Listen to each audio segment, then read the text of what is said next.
Yay. So these are the dates for the Pro League. So currently today it's April 6th. Each Pro League will have a prize pool of $1,000. And this is a league. So there's going to be a total of like a lot of games being played to determine the first, second, and third place for the prize pool. And then we're also running a second league right afterwards, Omen Pro League Season 2, at these dates with a prize pool of $1,000 also. So these two leagues will run over the course of 3 months, and I'll be casting all of these. So this is going to be an ongoing thing. Outside of this, we also have Omen Royale. Omen Royale is essentially a 2-day tournament with a prize pool of, let me double check to make sure I don't get this wrong, with a prize pool of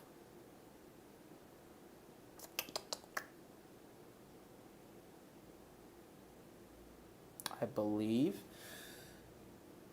okay, let's see. First place gets $250, second gets $150, third place gets $75, and top fragger gets $25. So if my math is correct, that is $500.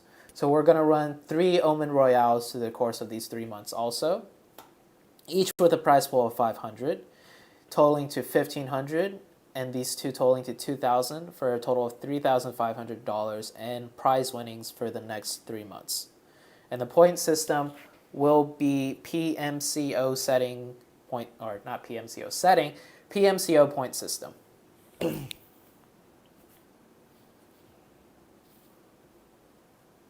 And as for the teams participating, these are your teams.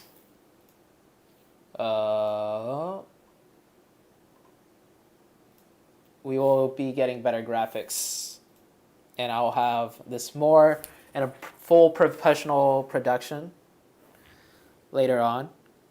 This is a work in progress right now. But yeah, we got all your top hitting teams right now. Cloud9, Tempo, Omen, Wildcard, Unnamed, XQuest, Simplicity, PK, Tribe, Infinix, Ninth Circle, The Apes, G25, Endgame, Accelerate, Hype, Red Reserve, and Glacier. So we pretty much have the cream of the crop for NA competing in this. We have your favorites. Yeah. And Game 1 is actually starting. So let's switch on over. Here we go. Game 1. Okay. Sound is working, thank God. I thought the sound wasn't going to work for a second. So we have the plane path right here. Oh no, actually we can't see the plane path yet. We actually have to wait until the plane starts going. So we actually have quite a few storylines to tell with this. Right off the bat, Carnage is now with PK. So Carnage is now with J7 Sam and Raven, and he's going to be making his debut as a PK player. We also have Beach, who recently got announced on Twitter. He's officially part of Wildcard.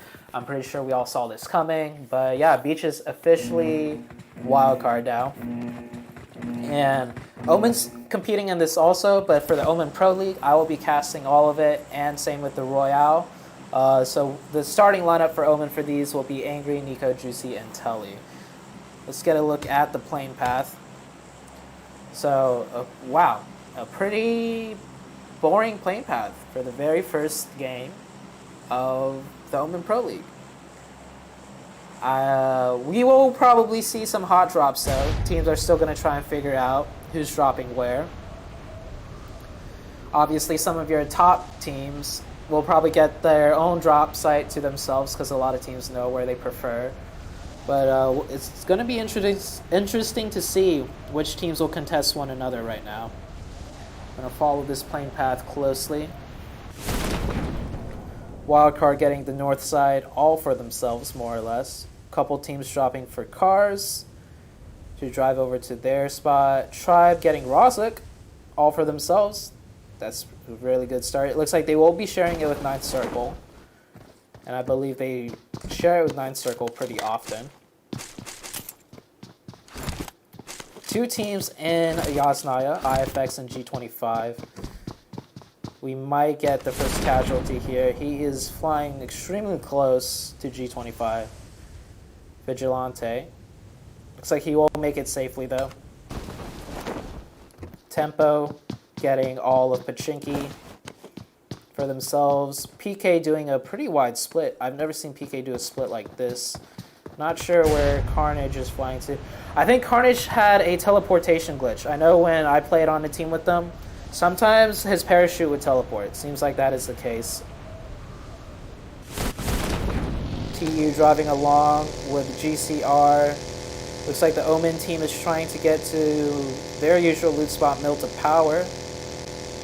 A little bit behind, driving in vehicles. 8 getting Millie base for themselves. TU will get Novo for themselves, and they're doing a far drop. It's going to take them a little while.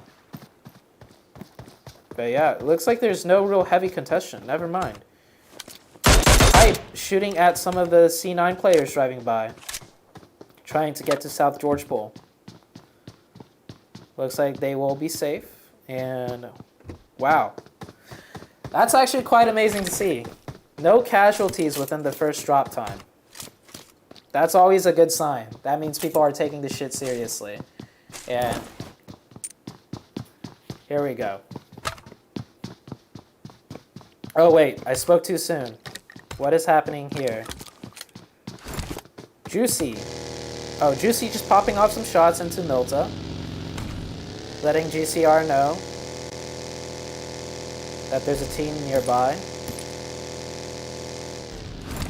And okay, looks like everything has calmed down. C9 will be getting to their drop spot safely. Beowulf did get tagged up, probably by like a stray bullet from a UMP or something.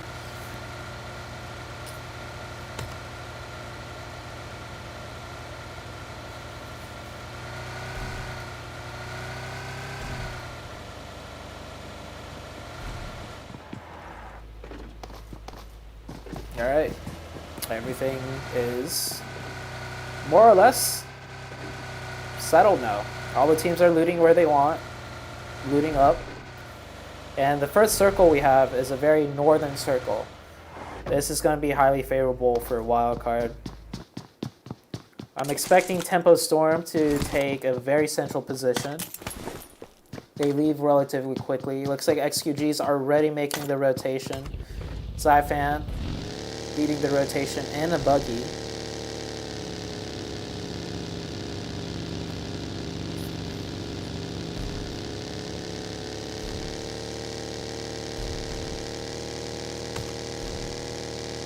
Tribe leaving Rosic already. I think Tribe is going to go to Tribe Dip. Tribe loves Tribe Dip.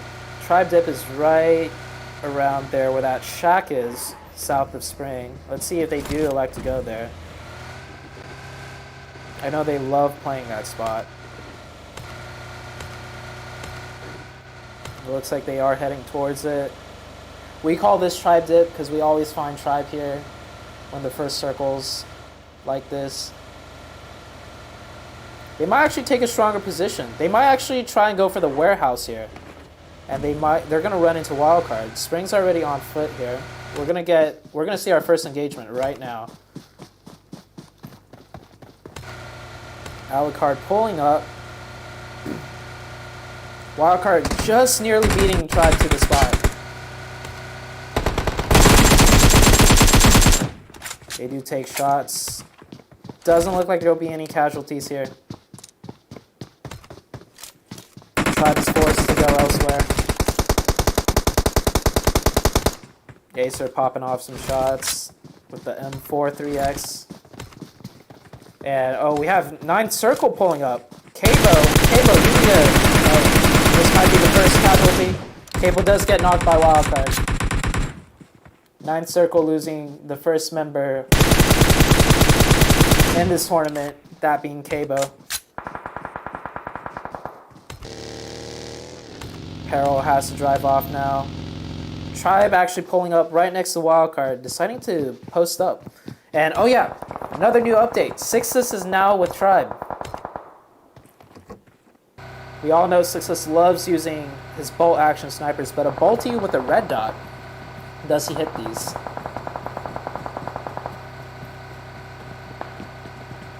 And there's a car driving around in the background.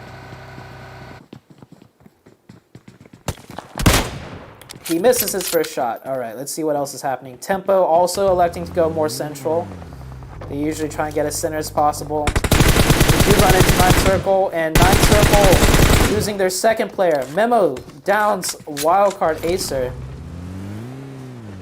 I don't believe Tribe will make a push off this.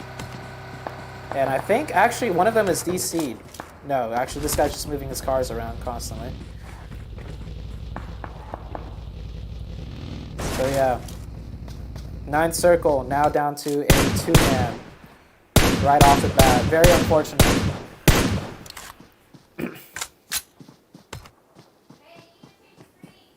What? I think my girlfriend was telling me something, but I can't hear her. I'll just wear one headphone in. I don't need both in. PK pulling up.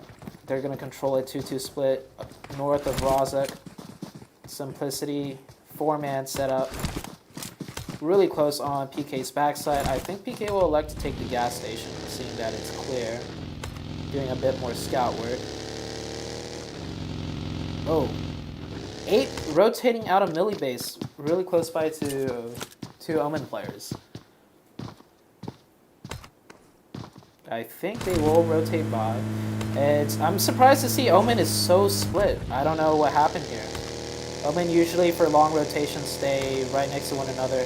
Does Juicy go for this? Oh! Yikes. I know what Juicy wanted to do. Juicy wanted to ram the car, get the guy stuck, and then Juicy's going to hop out the car and shoot him as he tries to drive away very slowly. But somehow the other guy ran Juicy over as he hopped out. That is unfortunate. So Omen down to a three-man and 9th Circle down to a 2-man. These are your casualties so far. PK holding a 2-2 split here. Pretty wide split, actually. A 3-1 split, actually. Sam's off by himself.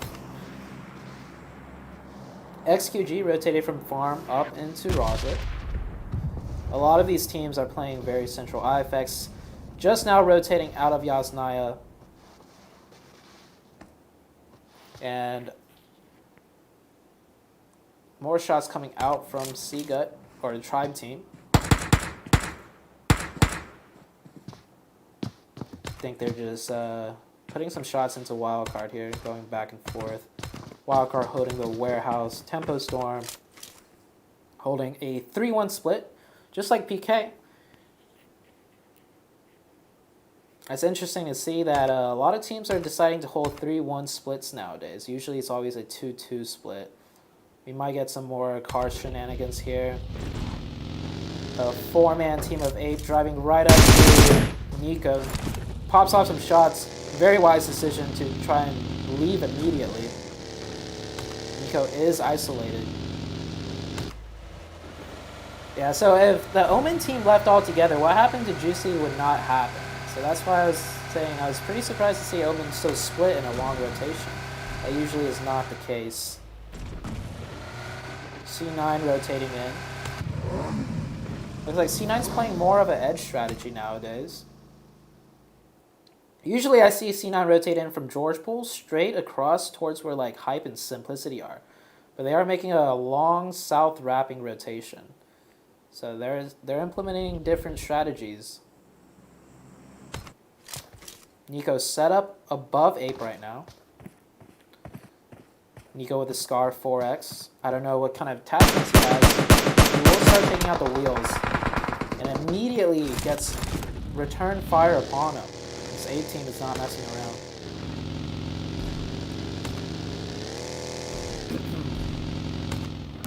There's actually so much action happening, but at the same time, not a lot of action happening.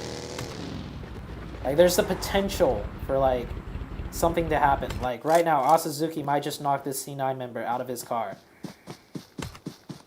Pyra, but it doesn't. Okay. Okay, we have our next circle. I'm just going to bring up the overlay, the map overlay. Let's see how these teams all rotate and shift about. I will change to a perspective if I see gunshots happening and a potential. Oh, here's a potential knock right here. 9 circle. Memo shooting at Hype. Memo down to 1 HP. Getting one of Hype also down to 1 HP. I think they're actually deciding to surround 9 circle. Oh wow, what a play. They are going to decide to surround 9 circle and pick up the kills here. Memo known for his nades right now. Will he get a nade in? He does not. What does Outsider see? Outsider's just in the shack. Outsider could easily support Memo right now if he just peeks over the ridge. Beowulf gets knocked by XQG in the kill feed.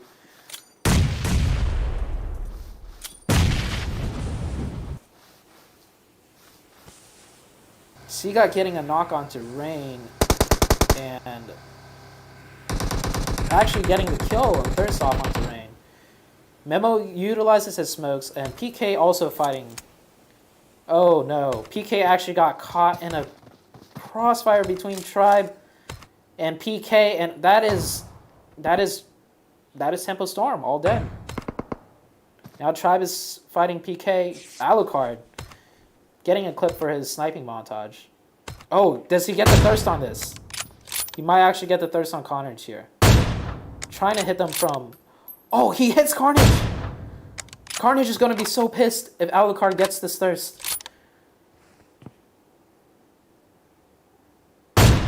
Wait, is Carnage up already? I think Carnage is up. Oh, Carnage is up.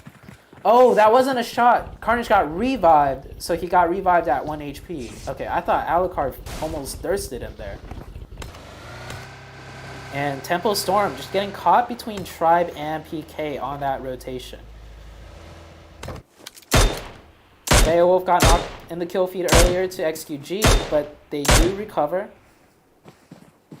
Circle shifting. That's a pretty sudden shift given the first circle. Centralizes around PK right now at the gas station.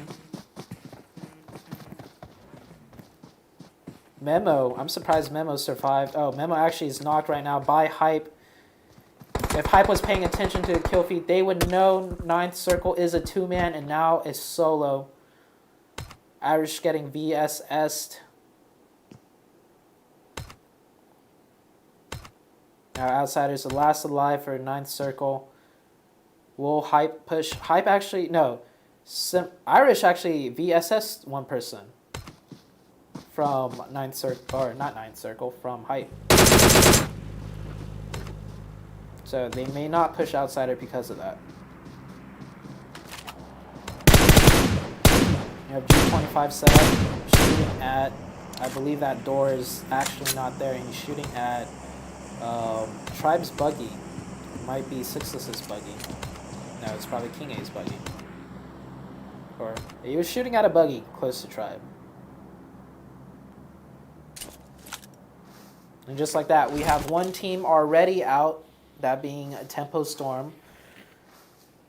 Pretty rough start for their first game, but Tempo Storm has always performed well in major tournaments, so I do think they will bounce back quite easily.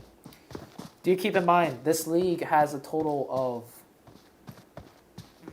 I still don't know how many games, but a lot of games. I'll be able to add it up after this one.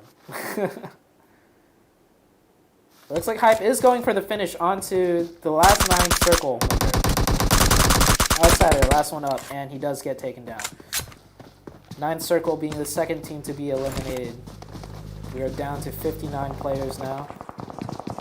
Everyone is set up. Oh, wildcard actually. If we get one more knock, it's going to be a hard push. They might actually even push off of just one knock.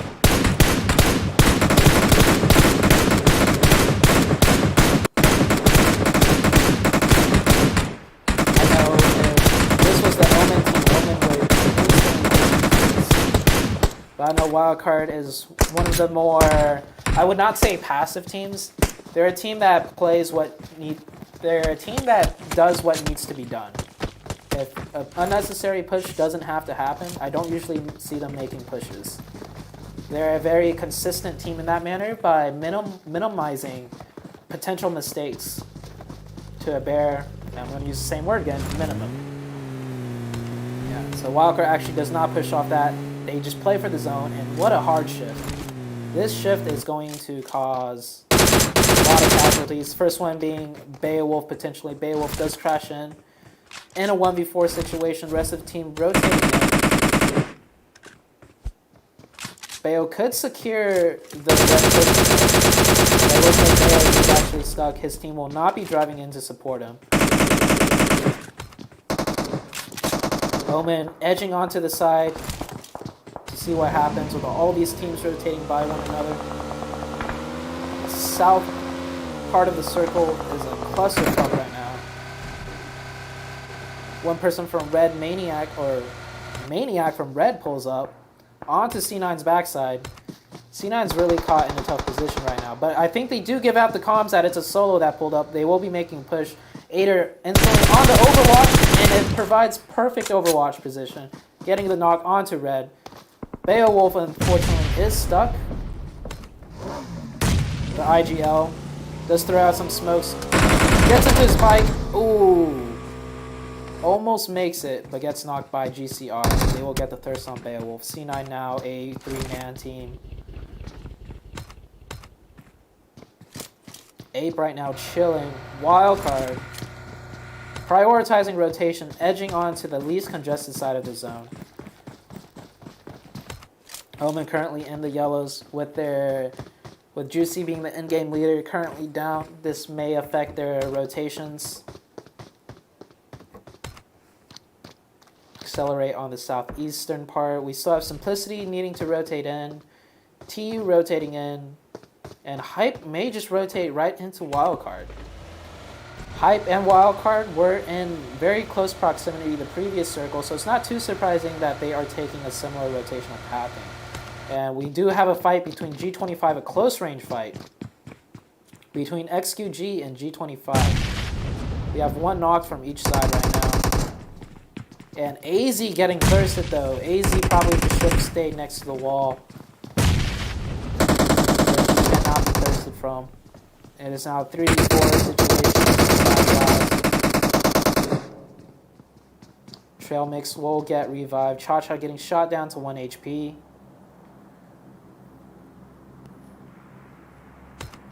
Let's see where PK decided to go. PK rotating into the center of Yaz. Very peculiar rotation.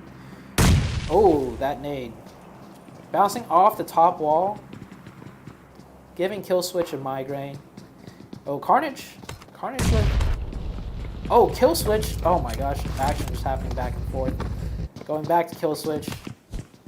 Wow, look at all these nades flying.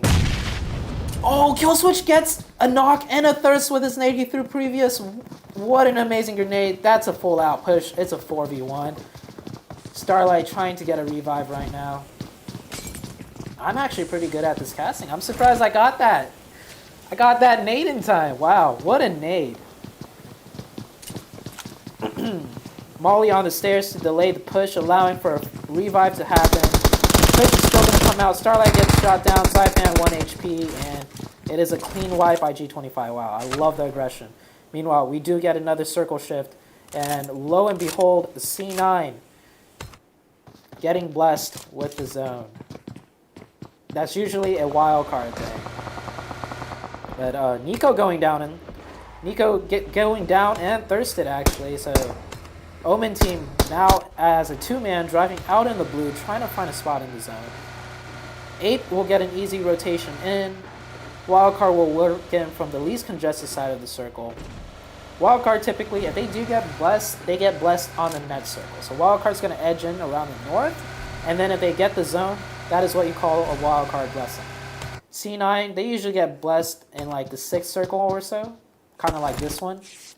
If I'm not mistaken, this is the 6th circle. Or no, this is the 5th circle, about to lead into the 6th. Pirate did go drive north, by the way, if you guys noticed. Pirate wanted this spot that IFX have, but he did not get there in time. Carnage going down. I don't believe he will get thirsted. 6 is going down to TU. Where is Tribe at right now? Oh, Tribe has actually pulled up on the north side. 6 is knocked and thirsted. The team right above them, TU, throwing a bunch of nades, and C gets the last one up. I believe this will be a clean squad wipe. Actually, one of TU getting third party. And thirsted by Seagut. Wow, what a shot. IFX with the knock and Seagut with the thirst. This will keep Seagut alive, probably. He will be able to snake in this pocket unless he gets naded. But TU cannot push over the top as IFX is providing cover. Unless if they smoke glitch push down onto Seagut, which they are. Seagut on the edge of smoke, 1 HP, and he does not get it off. Tribe is your next team to be eliminated. Wildcard setting up on the northern side. Shooting hype, the team they were fighting before. Pirate gets knocked in the kill feed. 2 kills for Acer, quite easily. Has to get the reload though. My girlfriend is still doing something. She gave me a quick thumbs up, letting me know I am not fucking anything up. So that is good to know. Real quick, we do have a match 1 announcements. You just it's an order, so you just Oh, click okay, it. I see it. Cool. And she is now sneaking off. New circle! And what do you know? This is your classic wild card circle bless that I was talking about. It happens every single time, I swear. They get blessed on the next circle like this. I called it. Like, I'm just the best caster ever. Omen potentially being the next team to go out. Doing the med strat now. Having to med in the blue. Red does know Omen is back here. Angry gets naded. Does he get this? No, he will not get this first aid off. Omen, your next team out. Very unfortunate. And that nade would have finished off Angry even if he got the first aid off. PK, 3-man. We'll have to make a push into IFX. Carnage looking for the knock before the push happens. They are solely relying on Carnage right now to get this M24 opening for them to push in. GCR rotating in, using the rock as cover, rock and smokes. C9 will be putting a lot of pressure into them and trying. Oh, okay, that was his teammate. Their cars get blown up. Ape working in from the northeastern side. They will have to push into 9th Circle, who is only a... They're actually a 4-man, but they have a very wide split. This is actually a really strong split. Spring getting knocked. Completely safe, though. And these are your last few teams. Ape moving in, trying to find a spot in the zone. Pulling up into the dip. Survival gets knocked. Nikori also gets knocked. It's a 2v4 situation, but they have pulled... No, it is not a 2v4 situation. They actually pulled up into a trap. You have Irish on their backside. And Minwoo on their backside. And wow. They just pulled up into a perfect setup by 9th Circle. That wide split 9th Circle had actually paid out perfectly for them. Right as that team pulled up. They pulled up into their trap. Accelerate moving in. Getting a close zone. Accelerate actually on 4 kills right now. Wildcard making the move onto TU now. Slicky knocked. Zone has shifted. Wildcard does not get the zone shift that's on this one. They will have to watch out TU to move into zone. Beach getting knocked in the open. Rand, let's see Rand's perspective. Is Rand going to peek up on this one? He sees all of them in the open. You should go for the knock. Quick peek. Do a quick one. Oh my gosh, I wish Spectator wasn't fucked. Does prevent the revive onto Beach though. Does not manage to get the finish. Acer, now the only one up. His whole team is knocked. 9th Circle in a very good position. C9 electing to do a med strat. strategy, knowing that they could not make it into that zone. Hype is actually still alive. Accelerate. IFX will take into Accelerate from the house. Accelerate putting off a good defense, knocking out one member of IFX. Moving off, readjusting positions. Maniac is knocked. Trey should have seat switched there, so he pops out on the correct side. That was a mistake by him. Gets the thirst onto Maniac. And now getting shot at by Simplicity. Check out Simplicity's positioning. Irish with a great position to take out IFX, and IFX does get eliminated. We are now down to 2 teams. Hype making it in. They will die to zone, it seems. But they do secure a top 3 placement. Wildcard had them way earlier on. But they did not do the push, and Hype surviving past Wildcard. Looks like this will be Simplicity's game. Simplicity already spreading out, trying to control as many angles and territories as they can. By the way, how many times have I said angle? I just consciously realized I said angle just now, but I think that's probably not the first time in this broadcast so far. It's the first time I was aware of. Accelerate Trey, smoking in. Looks like Accelerate will most likely come in second place. They're a 3-man team. Hype, Asen. Last one surviving of Hype. Bandaging in right now. Actually, if Accelerate moves too fast, Hype may get second place. And wow, I was completely wrong. Accelerate finding Hype. That was a crucial kill. Accelerate is in no position to win the game overall, so it was crucial for them to secure second place by finishing off the last solo member of Hype.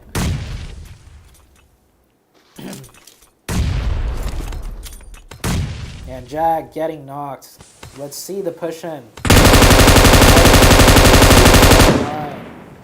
Spraying.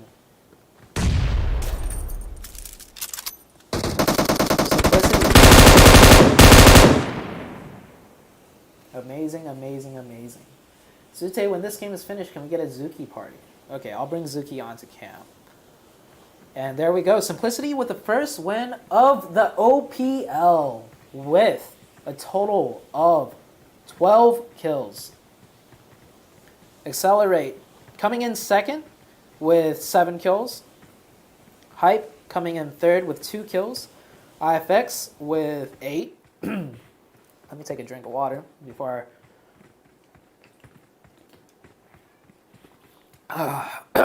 this isn't even water. I don't know why I said water.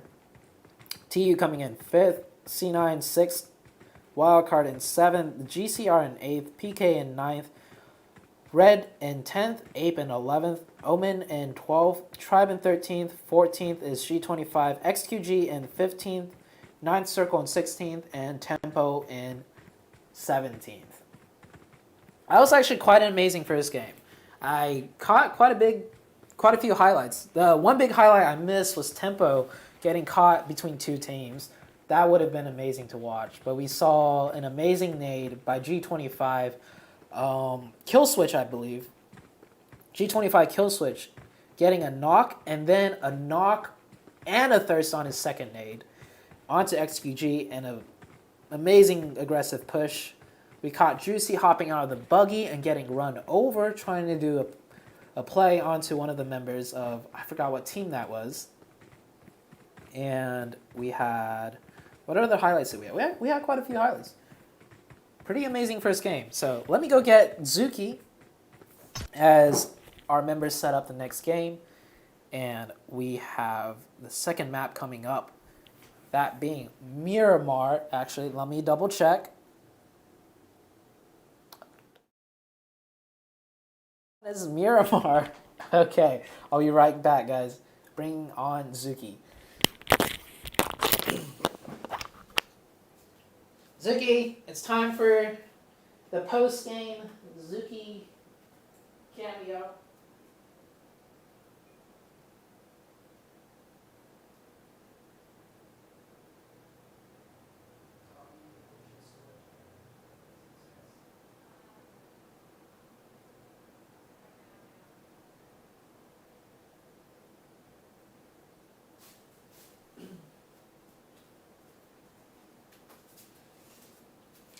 Zuki cam. Okay, let's get a full cam here. I think he's kind of tired right now, which is perfect because I could maybe put him on my head. And he might stay still.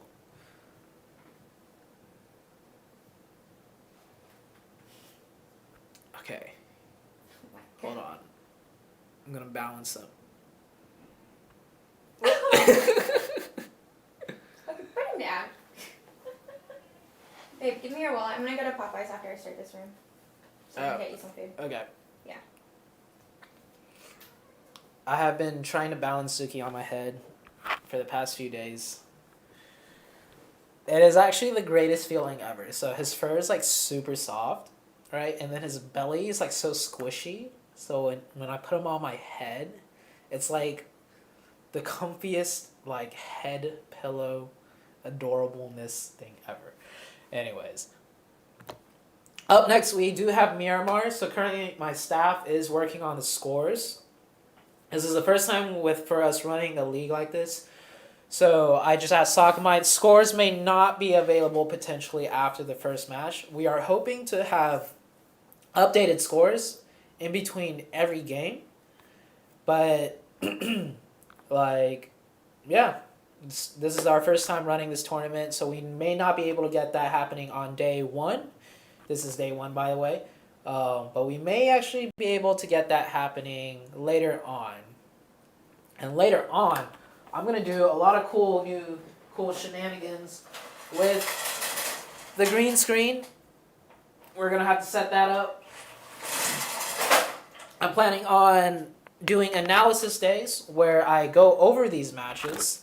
I know you guys love the analysis, so on some days when I'm not running this tournament, I will have a day where I just analyze plays, like, you know, things that I find interesting, things that I think people would love to learn or look at. And I'll be going over those. I'll probably compile a top 5 plays also, and this is for all the players watching. If you are recording your gameplay and you do something crazy, you could send me the clip and I'll feature it in like a top 5 plays, right? And also, like, I want to go all out for this like production. I have a lot more stuff planned. This is just day one.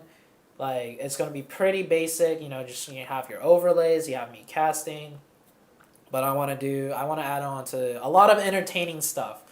So hopefully, if the viewer numbers stay up, it's more incentive for me to, you know, get more people, or not get more people, but do more for you guys, make it more entertaining for everyone. So yeah.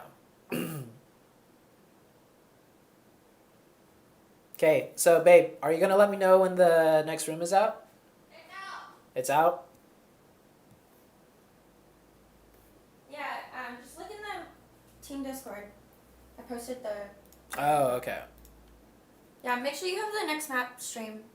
Yeah, I do. Okay, cool. Hi, Zuki. You cannot be on here. You're gonna mess up with the camera angle. Hi, Zuki, baby. Oh, he like crawled onto here. Hi. Oh, mommy.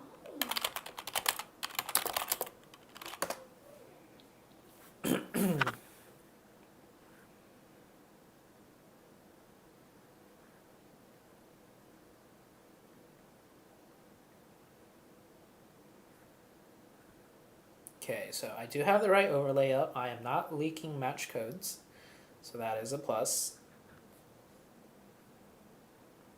And wow, everyone's already in. Wow, these actually go by so fast. It's different when you're a player. When you're a player, you're just like, when is the room starting? Why am I waiting so long? But as a caster, I'm like, holy shit, the next one's already starting. I need to get in. There were 60 people in by the time I got in, and I'm the one that's supposed to be casting this. So, yeah.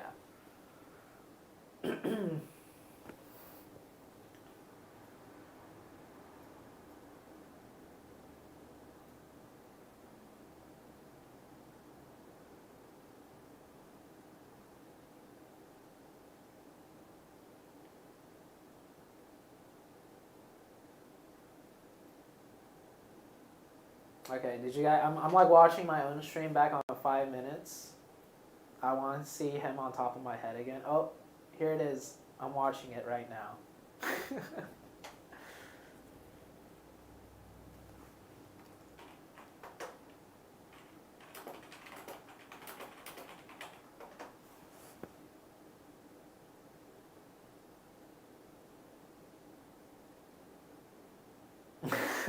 Okay, I can't get enough of the cat. All right. Okay, so we got Miramar coming up. Miramar is always a exciting map. It's very reliant. Like results are very reliant on zone and who has high ground. But a lot of teams make some interesting and sometimes questionable rotations on Miramar. And we are actually live right now for the next game. So let's go to... It is now match number 2. Hopefully everybody made it into the lobby. We have some people loading in still. Right now it shows C9 as a 3-man. I hope that is not the case.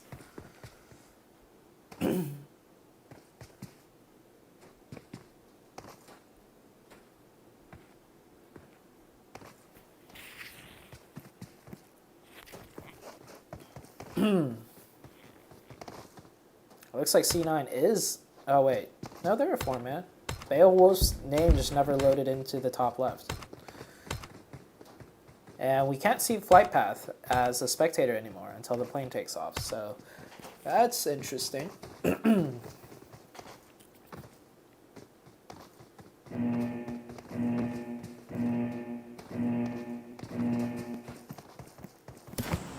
Okay, so now we do have the flight path, and it is a very southern flight path. This flight path will work out for Omen for sure. C9 likes to go El Pozo, so they'll have a bit of a stretch. PK should get Valdemar. That's one of their drop spots.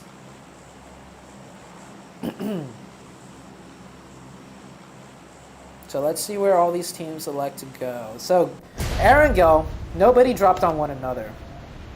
So Erangel, Erangel is one of the maps where people are very familiar.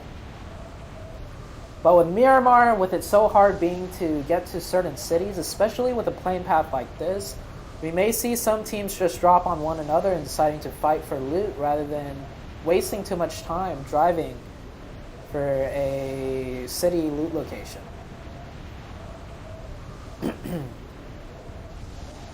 Zooming in right now. Yes, PK does get Valdemar. It looks like Accelerate has a split drop between Minas and south of... Oh, there's 2 Minas. I never knew that. Minas del Sur and Minas del Val. Interesting. Omen floating alongside C9, but Omen will get Monte. C9 electing to go El Pozo. 9th circle.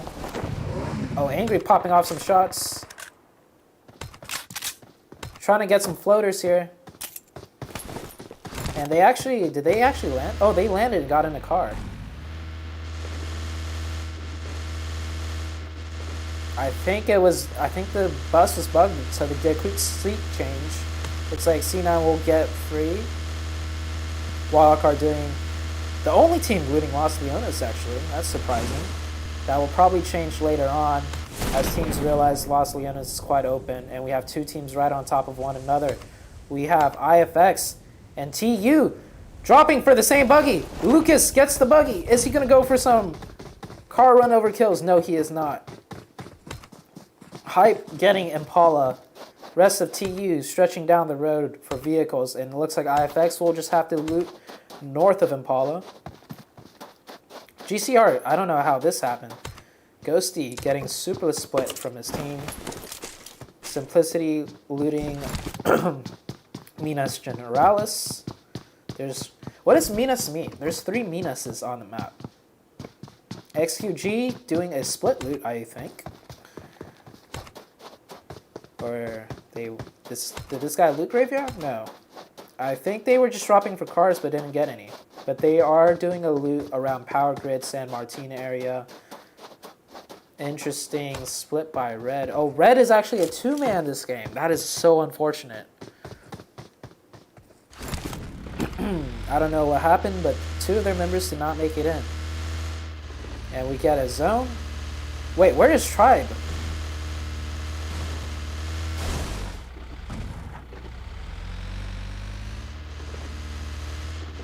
How did Tribe not get in?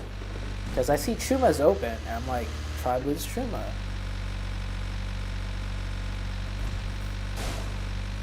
I will ask Sakumai what happened to Tribe. Maybe they didn't get the code in time. I don't know. But that is unfortunate to see. Tribe is not in the lobby, leaving all of Chuma open. So since nothing is happening... So Tribe actually, they only have one person getting the role or the ID. Uh-huh. Okay. So they just didn't get the RIM ID? Okay, I see. Okay. So quite unfortunate. This is why sometimes it is very good to have a manager whose sole purpose is to get the room code. Sometimes when you're a player, you get caught up discussing strategies or what went wrong and you forget to get the room code and then send it out to the rest of the team. So that is what happened to Tribe.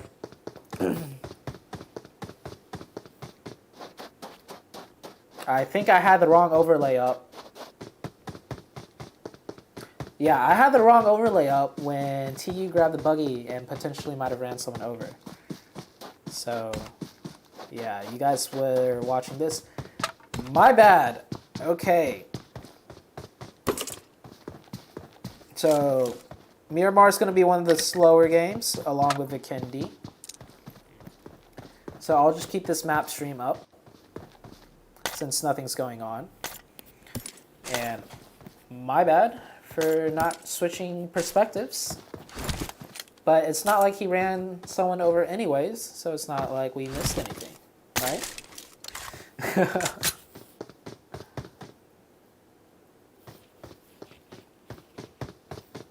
PK making a rotation south of Valdemar, up into the central location. Beowulf eating a cake. Also 3'd out with full boost and a cake.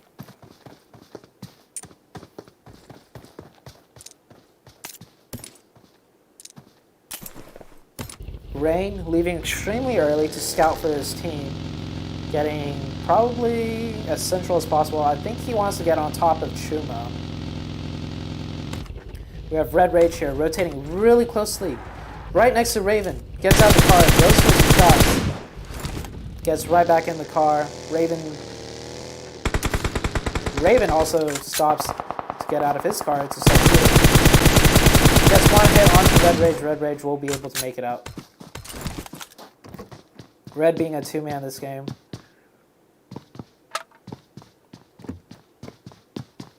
Wildcard chilling in Los Leones. Does 9th Circle? No. That C9 is right next to them. The C9 know 9th Circle is right next to them.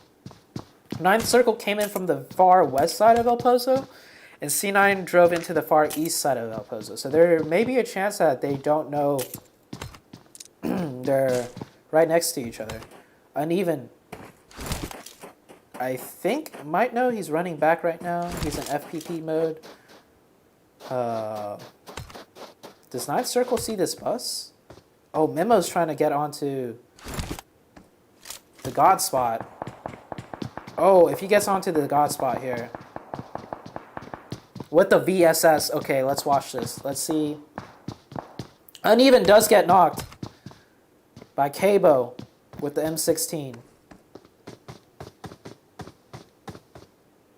Oh, geez. Okay, the God spot. If you guys don't know this spot, I'm watching my stream back on a delay right now, and yes, I did completely fuck it up. I had the wrong perspective up.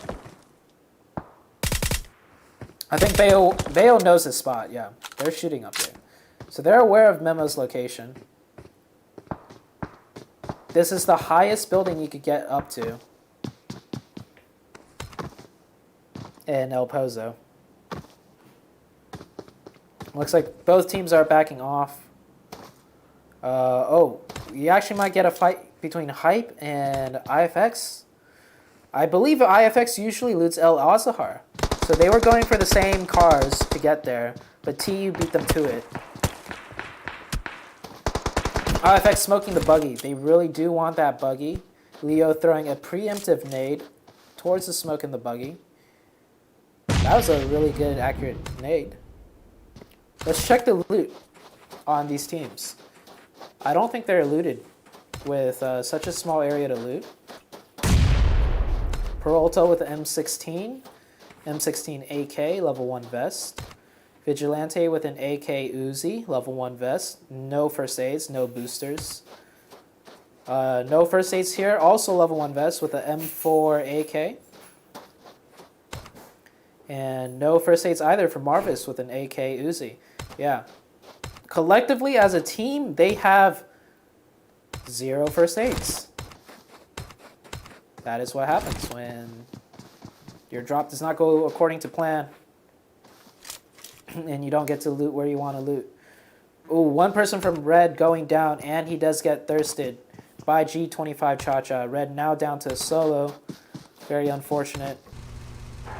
Wildcard choosing their spot that they want to keep. Rotating in just a little bit out of Los Leones. Tempo taking the most central position. The church, I don't think it gets any more center than that. Omen electing to take high ground southwest, where the least side, or the least congested side of the circle will be. IFX and Hype are in a fight now. Leo getting the knock, I believe. On to Marvis. IFX is actually pushing across the street. This is an out-of-zone fight. Peralta could potentially get knocked by Asen. It is TPP. Hype drops down. Takes the challenge to Espinosa. Gets the knock. Runs in. Gets traded. Asen now in a 1v2. Asen gets a knock, but his teammates get thirsted. And wow. Asen clutching it up in a 1v2 situation. They do lose one member, but they pick up 4 kills from IFX. The rest of the team was not there to support. If they were, there was a chance that they don't lose a team member. Accelerate Jag, popping off some shots with the mini onto the car, trying to disable the car wheels. Ape getting caught in a fight out in the blue. Survival getting knocked. Where is he getting shot from? Oh, they're getting shot from TU all the way up on the hill. Jason, or Lucas getting a knock there with the M4. Looks like they are backing off. They want to prioritize zone. Accelerate and G25 getting into a heated battle. This is a more of a close range fight. And Accelerate actually killing 2 of G25 with another knocked. Trail Mix being the only one up. Looks like Trey's going to be the one to get the off angle onto Trail Mix here.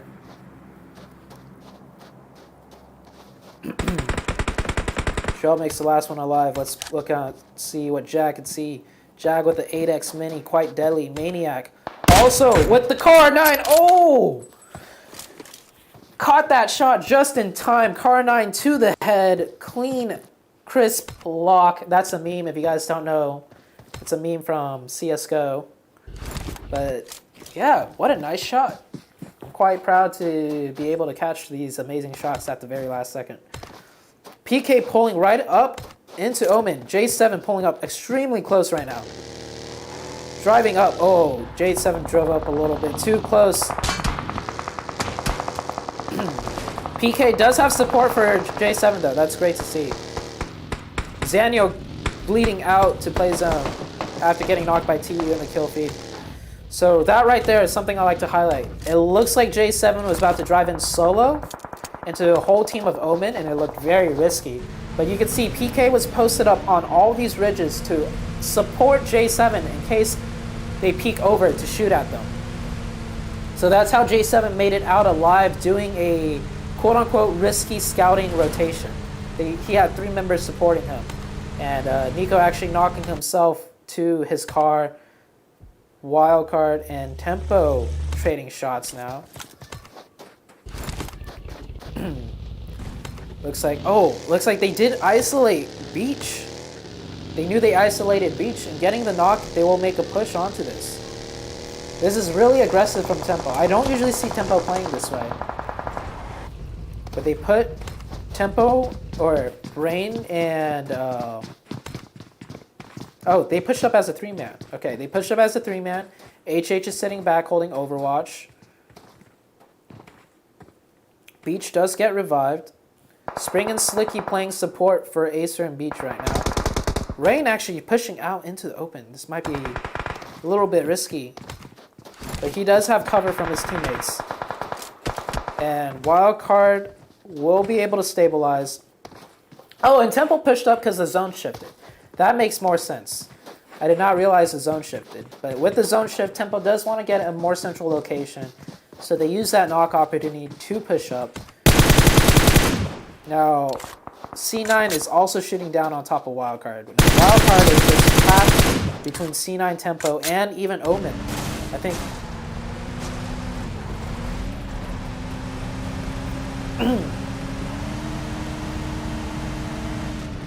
Omen is just not having... Okay, alright. Nico got it unstuck. Okay, alright. Alright, Omen. Okay, alright, okay. Looks like they got it. Okay, everything's good with Omen now. Oh, the shenanigans.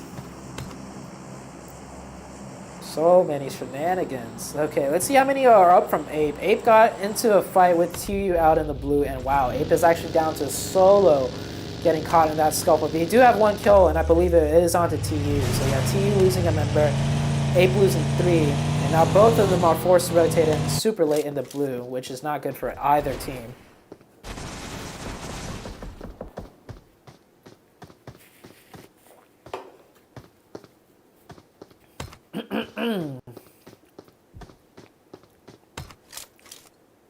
Spring posted up. HH getting knocked down to half HP. Does use a first aid kit. Omen right now is controlling a really strong portion. The only stronger portion of the zone being controlled, I would argue, if you're talking about center circle, would be C9. But we are going to go into the the 4th circle shift. The next shift will be the hard shift, and that will determine quite a lot.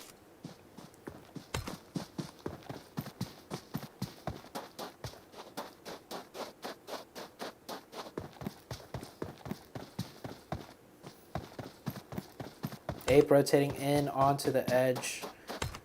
Might run into TU again here.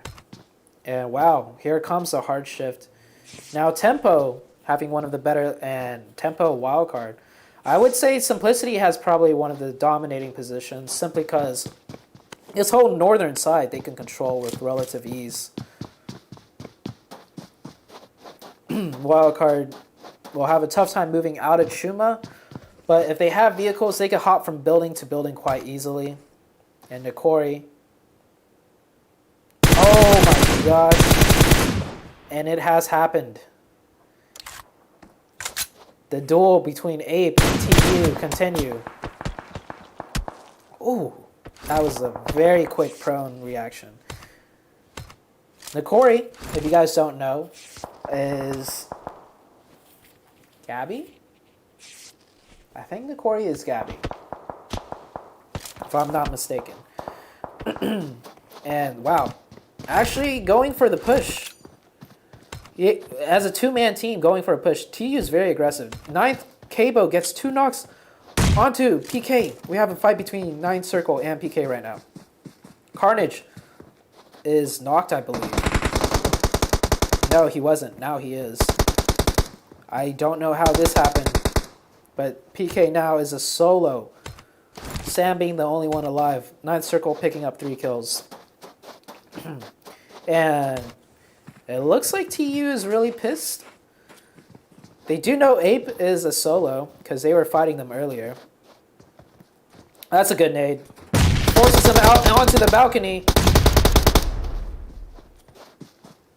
Nikori Q pushing in. And another nade. Nakori holding in a 1v2. So many shots hitting the banister. Oh, and they both have to reload. And Q does get the best of Nakori. Nakori almost winning that 1v2 and getting a squad wipe.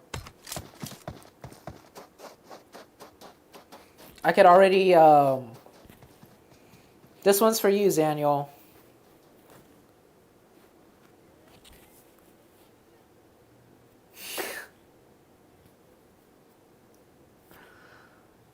Oh wait, can you guys hear it? No, you guys can't. Really good fuck. Okay. This one is for you, Zaniel, since your team just got wiped. GG's, brother. By a team fighting with you guys out in the blue had for a like really good, 3 circles. Really good fuck. Battle out for Gak. You, other competitive players. Smile. He's pushing. Rest in peace, Ape Squad.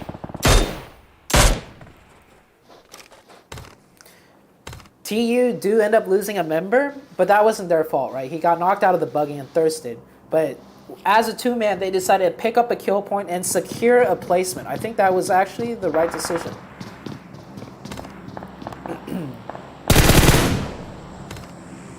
You have all of these teams just chilling inside Shuma.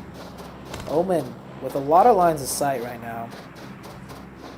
Sam rotating into the backs of Accelerate. Sam gets the knock, goes for the thirst. Will not be able to get the thirst, and unfortunately Sam did not have the fast prone reaction speed that of Nakori if he had prone right there. Maybe he did try and prone. Sometimes these little ridges, yeah, there's a chance he couldn't prone because of those little ridges. It's happened to me. And we get our zone shift. It goes dead into the middle of Chuma. Tempo getting central zone blessing. If we get another wildcard zone bless, it will shift onto wildcard. Angry getting knocked by Outsider. And Thirsted. I know Angry's pissed. Angry is definitely like, why the fuck is Outsider all the way back over there? Unfortunate.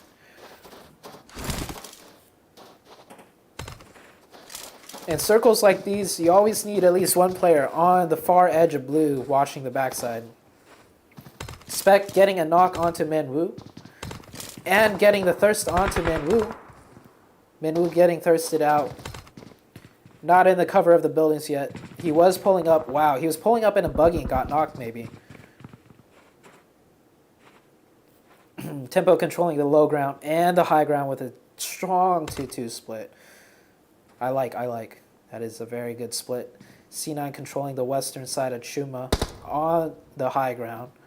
Omen has to move in along with 9 Circle, and they might get caught in a scuffle on their rotation in. GCR, the one team. Oh, HH gets M2 Fort. I believe he will be in cover. Yes, he is. HH getting M2 Fort and deciding to just drop all his weapons because of the shock, I guess. Beach gets thirsted somehow. Oh, 9 Circle is actually pushing into wildcard. 9 Circle driving in, taking one of wildcard's building by force.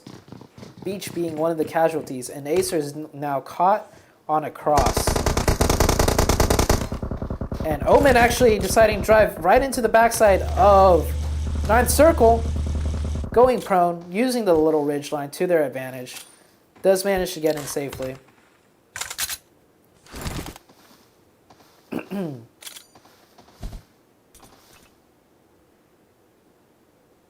So 9 Circle now caught in between 2 teams. Well, you could say that for almost every team. Every team's kind of caught with one another. And Tempo getting a great zone. Now let's see if they decide to group up. They do decide to group up with their team immediately. They will not continue holding the 2-2 split. They have a lot to work with from this building right here, so they're going to 4-man stack it. Juicy on the rotation, trying to scout in what is playable.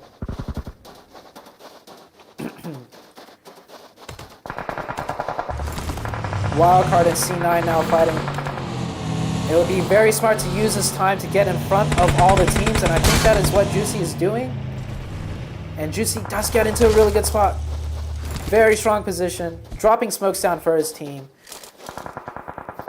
Fast rotation, fast reaction by Juicy. This play by Juicy and the rotation is going to secure them a lot of kills and placement off of this one play alone. They have just moved in front of both 9th Circle, Wildcard, and Hype and secured a spot.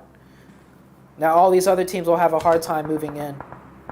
Meanwhile, TU as a 2-man will get into zone probably. Having to move in on foot. I'm surprised Simplicity did not turn to their backsides and clean this player out. Oh, C9 pulling right into TU at the same time. And 2 knock from C9 just like that. Rain getting the both of them. And now C9's down to a solo. Let's watch this gatekeep out from Omen. Juicy holding back Wildcard, but Juicy's actually going to wait for a third-party opportunity. They're going to use 9th Circle.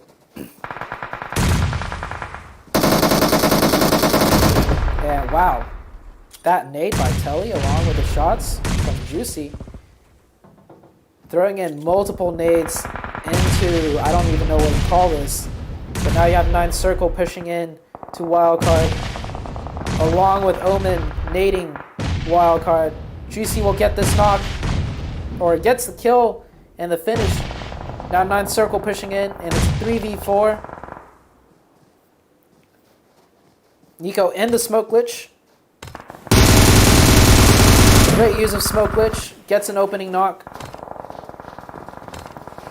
Telly's turn to use a smoke glitch.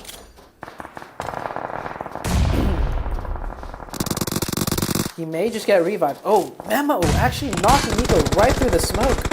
Memo says, fuck your smoke glitch. Outsider now posted on top. Oh, 9th Circle actually gets the dominant positioning onto Omen. Juicy's last one up. Trying to get K-Bow. And does not manage to get K-Bow. Omen going out in 10th place. Does manage to wipe out Wildcard in the process though. If Omen was a 4-man there, they would have had a way better chance. Pyra sneaking in, being a sneaky snake. Very tough zone for him to move into. Tempo, meanwhile, getting the next circle. Controlling a good portion of the circle. Accelerate, also controlling a lot of the circle. 9th Circle is a 4-man. They're going to have to push into Tempo, maybe? Kabo tries and does not manage to do so. Gets knocked. And this car is going to blow up. And they do. Now 9th Circle is down to 1 member and is once again outsider.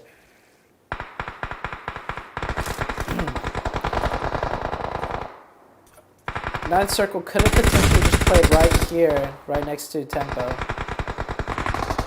Where outsider is. Oh, wow. What a nade by Tenso. These nades are starting to look more and more like Asian level nades. AZ, the solo right now. Asen, Hype goes out. And then C9 goes out. Hype goes out in 8th. C9 goes out in 7th. You have Ran medding off. Simplicity as a 2-man. Looks like this will be Tempo's game to take now. Tempo, the first team to go out in match 1. And now Tempo in a dominant position with 4 members up. With 4 kills. Have a really good chance at closing out this game. They use the smoke cover to make the push across. AZ throwing out some pre-nades. Pre-nades were a little bit too slow. He does get 1. Rain does get knocked. No finish though. And just like that, Tempo controls center circle. Accelerate getting caught in the cross by GCR. Tempo's a 4-man in a dominant position. This is Tempo's game to win. As long as if GCR suffers no casualty moving into this circle, Tempo has a very, very big advantage.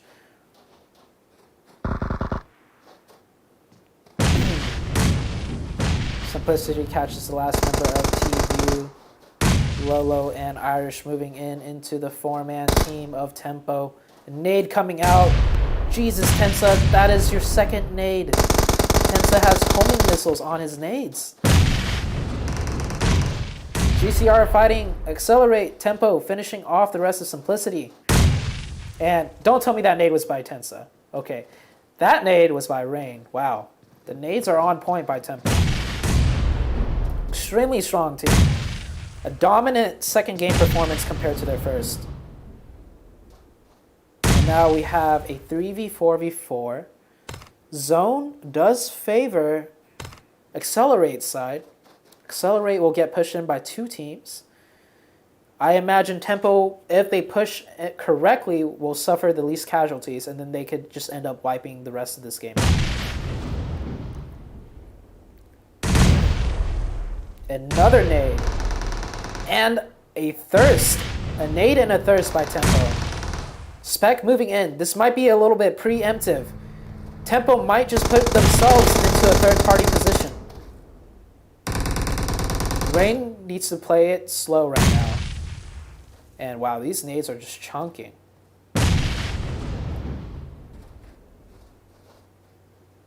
And there we go. Accelerate fighting GCR for Tempo. Tempo gets the wipe. Now it's a 4v3. Spec gets knocked by Jag.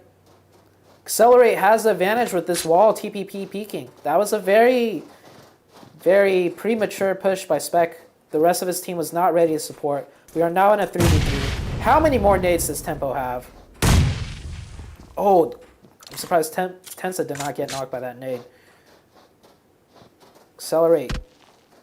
Having multiple angles. And Rain, oh, does a push come through here? Accelerate. Does do the push. I love it. They know it's Tempo, and they know they're strong. Now it's a 1v1 between Tensa and Trey. Oh my gosh, and Accelerate close it out. Holy shit, props to Accelerate. I love that push.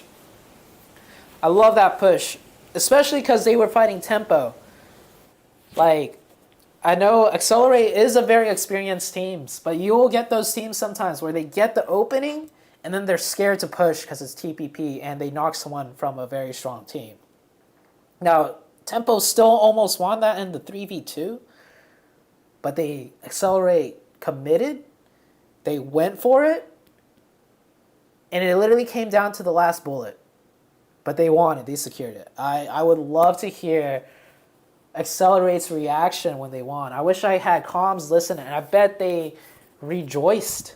That was a really good play. Props to Accelerate. I love the way they played that.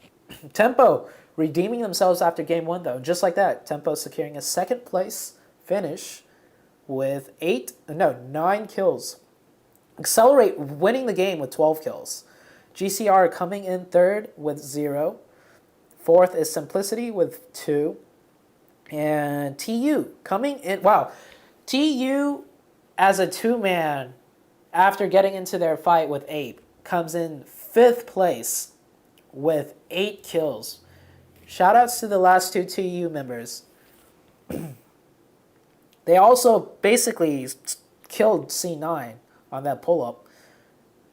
XQG in 6th, C9 in 7th. Hype in 8th. 9th Circle in 9th. With a lot of kills, though. That's good. 9th Circle with 9 kills. Omen coming in 10th with 3. Wildcard getting gate capped and pushed on their backside. Unfortunate position for them to be in. Coming in on as 11th. PK as 12th. Ape 13th. G25 as a 3-man. And 14th. IFX with 15th. And Red as a 2-man. Can't do much coming in to placement of 16th. So up next, we will have Sandhawk. I will double check with Sakuma if she's still in the house if we have scores. Yeah.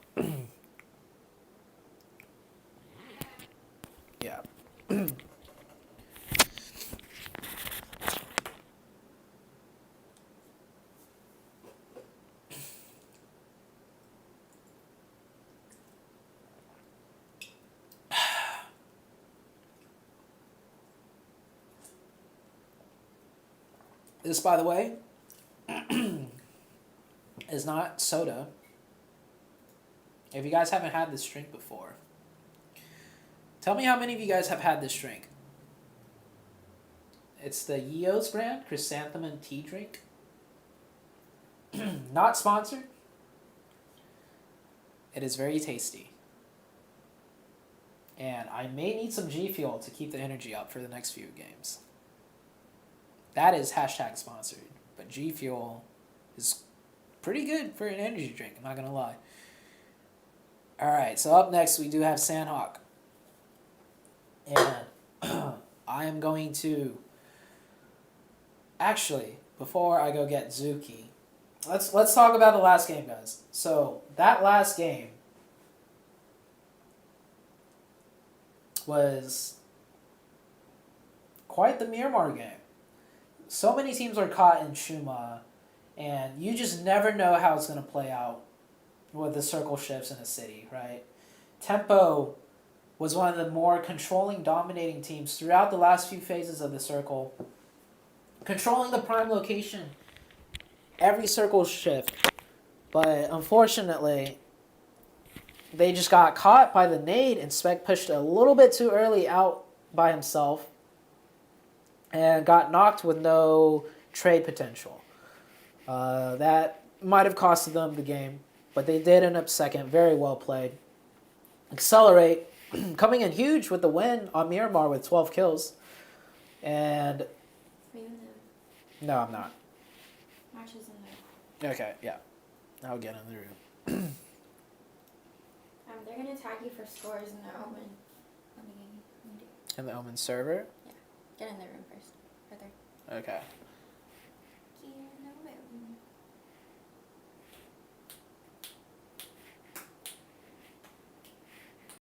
Once again, I like to say, based on that last game, GG's Brotherman. This one's for you, Zaniel. I know you're watching. I know you're probably like, what are these apes doing out in the blue zone? Fighting us and fucking each other over. I will say, even though it may seem that way, they came in 5th place with quite a few kills. So they're just better. They're just better. And Nokori in that 1v2 almost clutched it out. Very close. And I love that push that TU did to take the 2v1. And we do have scores. We are double checking it right now. So this is updated scores after, let me see, after,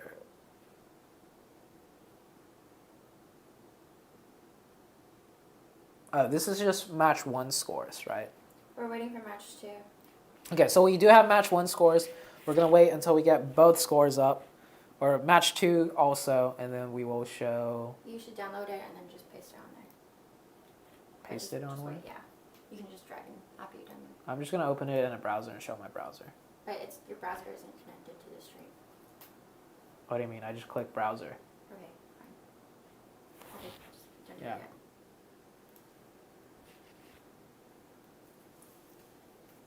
yet. Yeah, okay. We're waiting on scores. And yeah. So maybe like I don't I don't cast, right? These like tier 1 scrims or like these lobbies. But like wow. These games are quite crazy. The nades from Tempo were the highlight for me. Actually, I don't know. I would have to say the highlight for me was TU finishing their fight with Ape all the way through all the zones, and then doing the 2v1 push. That was a highlight for me. I think that is something that a lot of teams would not call to do, but they did it in such an aggressive manner. One guy just drove up in the buggy, one guy overwatching, perfect setup. You know, you have a support, you have the pusher. Once that guy pushed underneath the ridge, if Nikori is still there, he could TPP peek over the ridge and get the best of Nikori, forcing Nikori to fall back. And because Nikori fell back, the supporting member from TU could push in. And then you saw how the 2v1 went. Like, granted, it was a little bit messy, but they secured a kill and got a placement. And then in the end, they came in 5th place. So that was the highlight of the game for me, that TU push. We saw a really nasty snipe shot onto G25 by Accelerate, I believe. We caught that. Just as I was switching between perspectives, he hit the clean trips block and finished off G25. Unfortunately, G25 was a 3-man.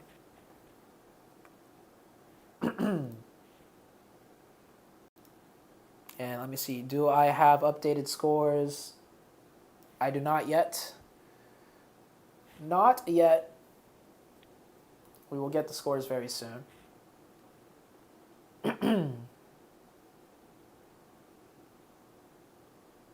And what else did we miss? We saw Omen having some car issues. Nico knocking himself out of the car, and then they got 2 cars stuck on top of each other. Fortunately, they solved that. But then Angry got shot in the back by Outsider, and Angry got thirsted. And yeah.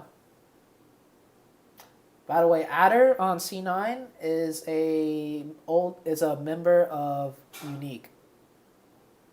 He is Kitsune from Unique. Why does it have 666 UC? It just so happened that way, and I have not needed to buy anything since.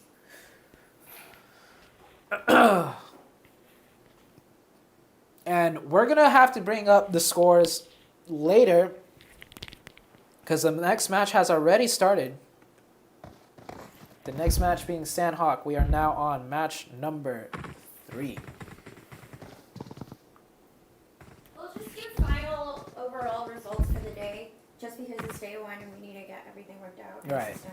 Okay. We'll just do final results. We're going to do final day results. So at the end of 5 games, I will show the scores. Also, Omen is tweeting out, once we do have the scores, they are tweeting out the results of each game. So you can go to Omen Elite, the Twitter, and follow the scores there. Okay. We just might not have it for the live practice. Okay.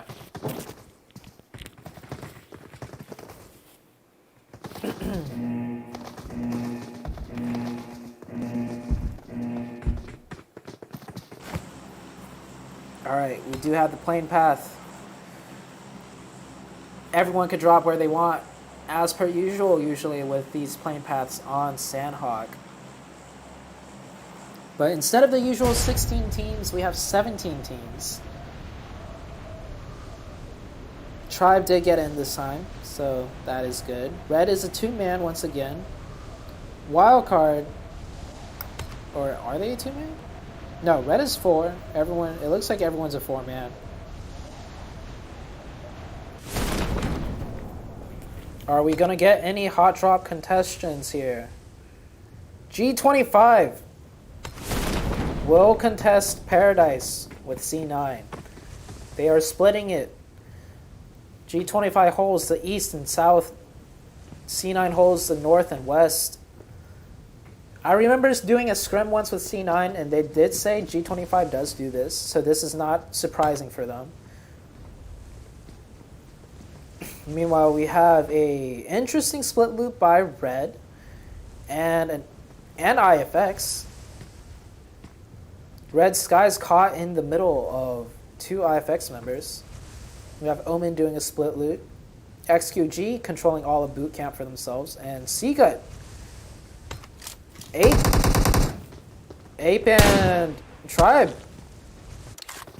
contesting each other for ruins. One member knocked from Ape, and I believe they got the finish onto Seagut. So Tribe is now a 3-man Alucard, the closest one next to Ape. All he has is a Uzi, level 2 vest, extended mag. And that is 2 down from Tribe now. Not a good start. Sixes off in the distance. Shooting with the AK gets the Corey. Will not be able to get the Thirst though. Alucard might be able to crawl back. This is going to be a very long crawl. Sixes and King A will have to support as much as they can right now.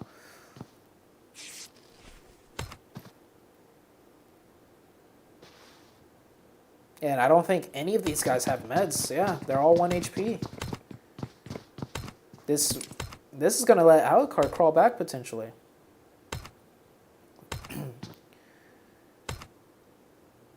King A holding the south side. And Red getting into a fight. Where is Red at? Oh, yeah, it was the guy that was caught in between the 2 IFX members. So he got finished. Red Rage leaving right now on the motorcycle. Juicy. Ooh, XQG already pushing out of boot camp. They might catch Omen by surprise here.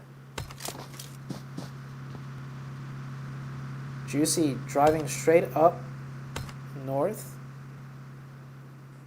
And no problems there.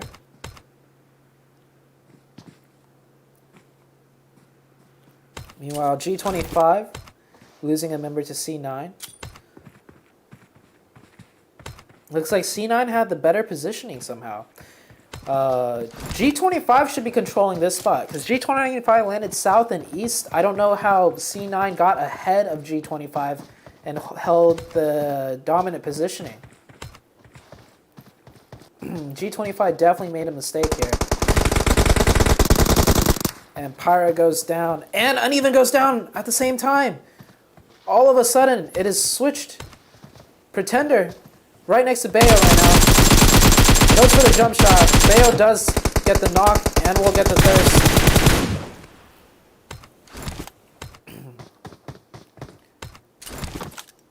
Kill switch. Oh, kill switch could have gone for the Thirst.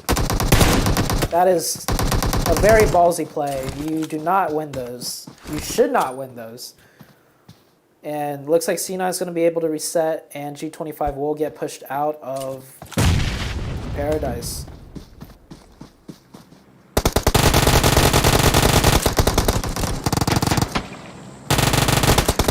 Oh, Beowulf with the trade.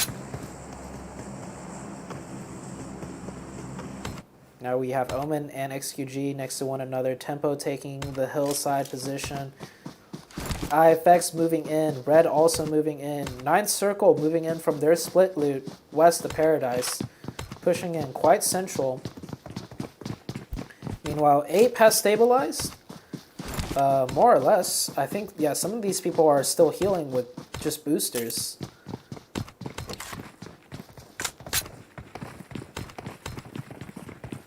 And G25 the first team to be wiped out. Tribe is still scrap looting.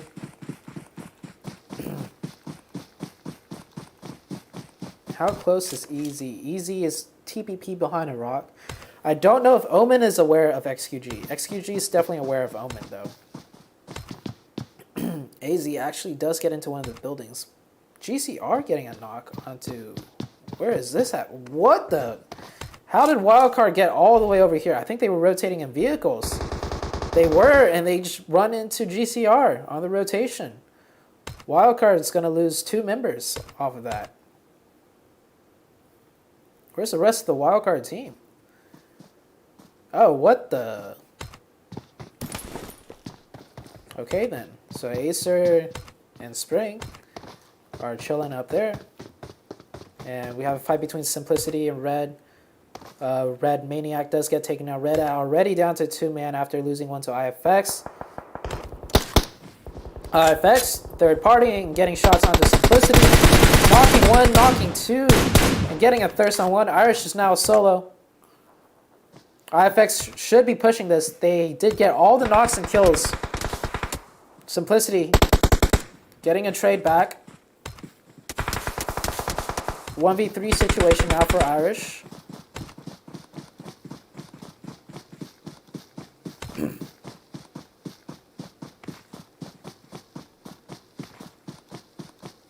Let's see from Irish's point of view, what is he going to be able to do? Irish can't go for the revive. Even if he gets the revive, they're all stuck on top of each other, and they will ultimately get killed. So Irish has to establish some pressure and get some more knocks. He got one knock, but now it's a full reset. And now it does not look like Irish... The most Irish could hope for is a knock and a thirst at this point. And does not get a chance to do that. Simplicity going out in 16th place. Omen getting a nice circle shift. Pretty much dead center. Tempo doing a 3-1 split. This is the second time we see Tempo do a 3-1 split here. Hype and GCR are now caught in a fight way out of the next circle. And what did I just tune into? They pulled up in a buggy, and they are just getting shot from all over. Asen gets knocked. Ghosty is down. It's a 2v2 now. Versace, close in a 1v2 situation. His teammate Leo is far in the distance, and Leo gets knocked. Now it is just only Versace up. Oh my gosh, and that nade. Is Ghosty going to get revived? Just as he was about to thirst Solitude with the clutch nade, saving his teammate. And getting the finish. And that is another team out. Tempo right now. And a 2-2 split on Sandhog. As they're rotating. This is interesting to see right now. Looks like they are setting up to do an execute on Ape's compound. This seems to be this is definitely a premeditated plan. So when they want to hit these compounds, it looks like they will set up in a 2-2 split. And pinch in from both sides. First, Tempo has to clear out the buildings on their close side.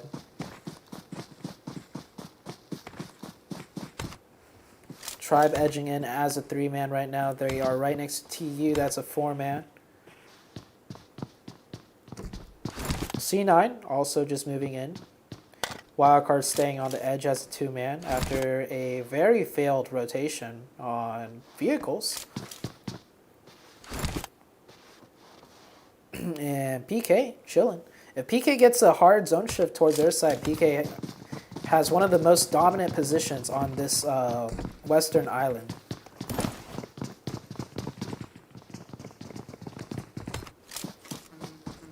Nothing's really happening. Looks like Tempo's just going to pick up a nice crate for themselves. Playing quite comfortably. And nope, they will get shot now. No, that is Tribe shooting. That is Tribe shooting at TU. And TU, Bucky shoots back, gets a knock onto Alucard. It's a long distance fight. I don't believe anything will happen. We're going to switch over to 9th Circle that is walking into the members of Accelerate. Oh, Tempo actually gets... One of Tempo goes down, and one of XQG goes down. Actually, 2 of Tempo go down. I completely missed it. But it looks like Tempo was not aware of XQG that was posted and hiding behind the rocks. They pick up 2 kills. And, we found their bodies. So that 2-2 split did not pay off. They got 2 separated, and they got caught by XQG. XQG did lose a member, though. And now here comes a fight between Accelerate and 9th Circle. Maniac, being the snake, gets Outsider. And wow, 9th Circle wiped by a third party from GCR. I believe. Yep, Trey from Accelerate gets the last one. Wait, never mind. They did not get third party. Accelerate just wiped 9 circle. On the zone shift, Omen in a dominant position along with XQG. Red is a 2-man. C9 will get all of the northern side for themselves to work with, besides Wildcard. Wildcard may play spoiler here. And now Tempo is a 2-man stuck beneath the bridge. HH and Spec getting a kill onto Bucky here. Return fire goes out, but Tempo does pick up a kill.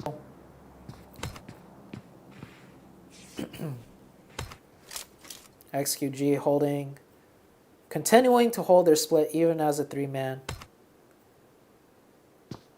IFX may get sights onto GCR here. They did hear GCR shooting earlier.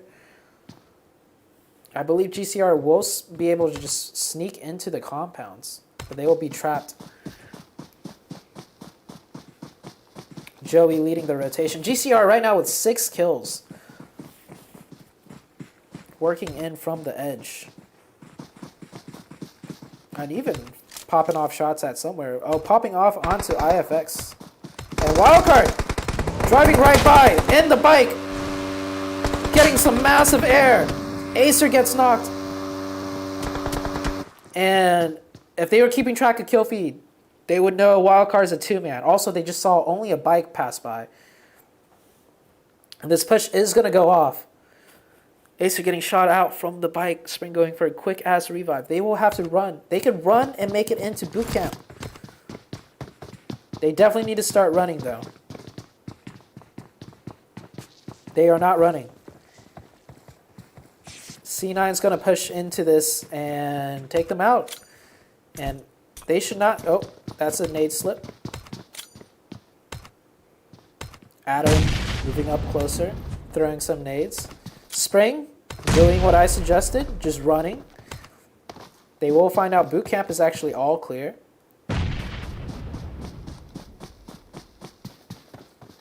And Acer, I thought Acer would start running too, but Acer decides to hold his ground in a 1v4. Acer had time to run, but decides not to. And we're going to witness the death of Acer here. But he might pull out some crazy moves.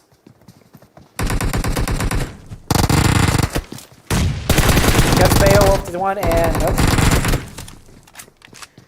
And Spring is now all by his lonesome. GCR does make it into the zone, into a small pocket. They are trapped between 2 teams. Tempo still a 2-man under the bridge. Ape a 4-man. TU moving into the bridge compound just west of Omen. And we're not going to get any action until the next circle shift. So let's just keep our eyes on this map. Let's see how this one pops. Oh, and it just centralizes. This is very good for Omen XQG.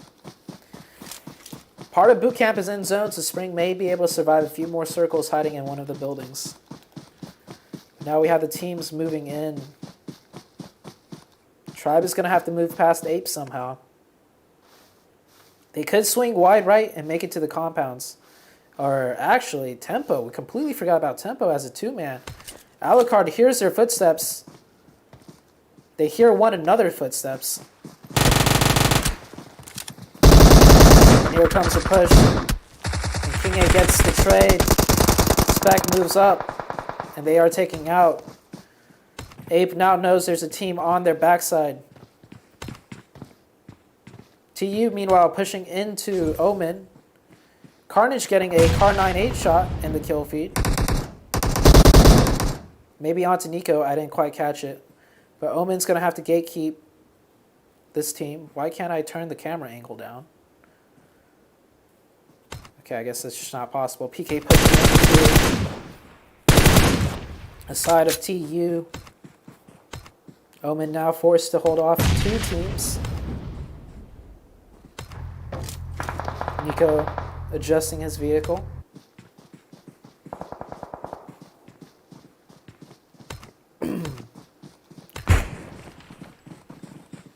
Let's see what Carnage is working with here with that Car 9.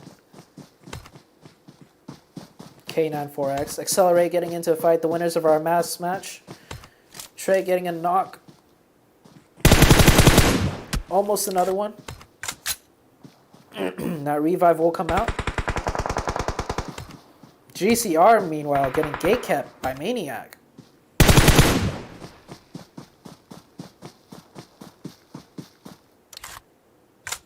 I like how Accelerate's keeping one person out of zone to do the gatekeeping, but he cannot get knocked. As Asuzuki gets knocked by one of IFX. Tribe having to snake in. Or not snake in. It's just sixless, doing sixless things. Snaking in, getting the off angle. Alucard almost gets naded. I don't think anyone's watching or has line of sight onto Sixless's side. And he has a buggy. Asuzuki bleeding out. He should be able to get revived here. Carnage getting knocked by C9 from inside boot camp. And thirsted. Carnage not grouping with the team and getting inside the buildings does pay heavily for that.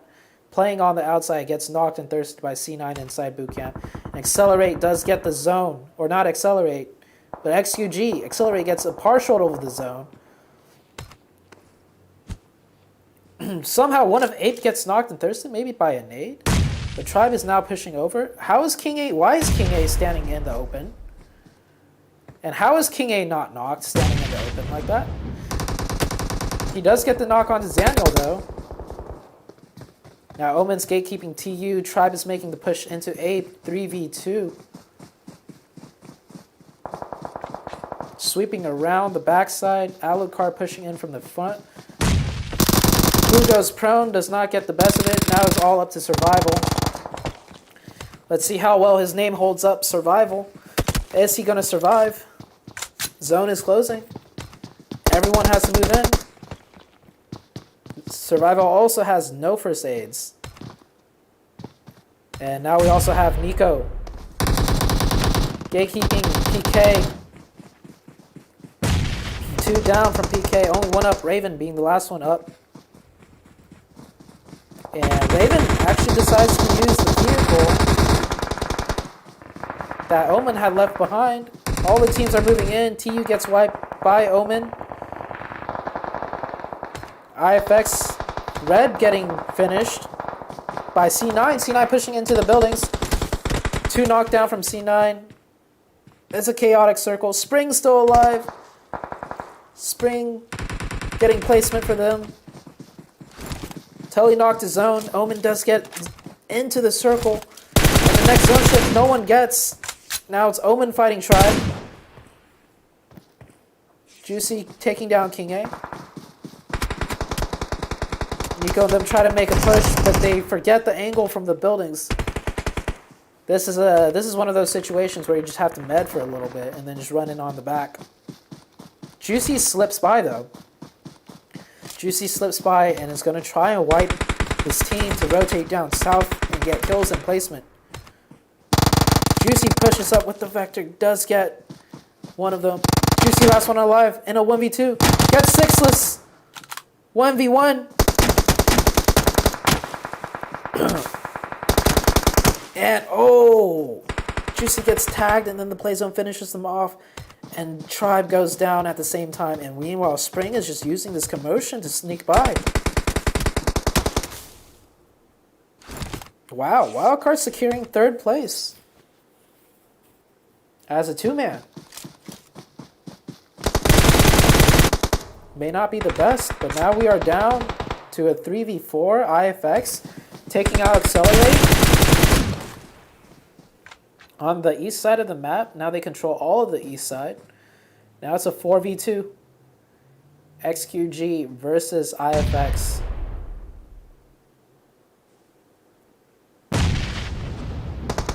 IFX currently with 12 kills.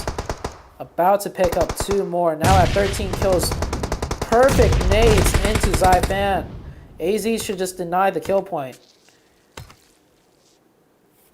And kill point does get denied. And there we go. We have our Sandhawk game. IFX coming in big this game with 7, 10, 14 kills. Last one gets denied to the play zone. XQG coming in second place with 7 kills. Wildcard starts the game off very rough as a 2-man, but manages to get some insane bike action past C9 and surviving quite a few placements past C9 into 3rd place. C9 ended up getting 7th place with quite a few kills, though. They have 8 kills. Tribe, starting off the game as a 3-man, losing Seagut early on, picks up a total of 7 kills with 4th place. They got caught in a fight with Ape.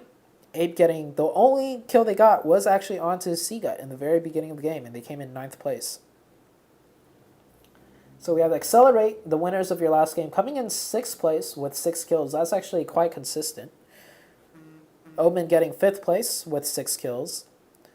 PK getting 8th place with no kills.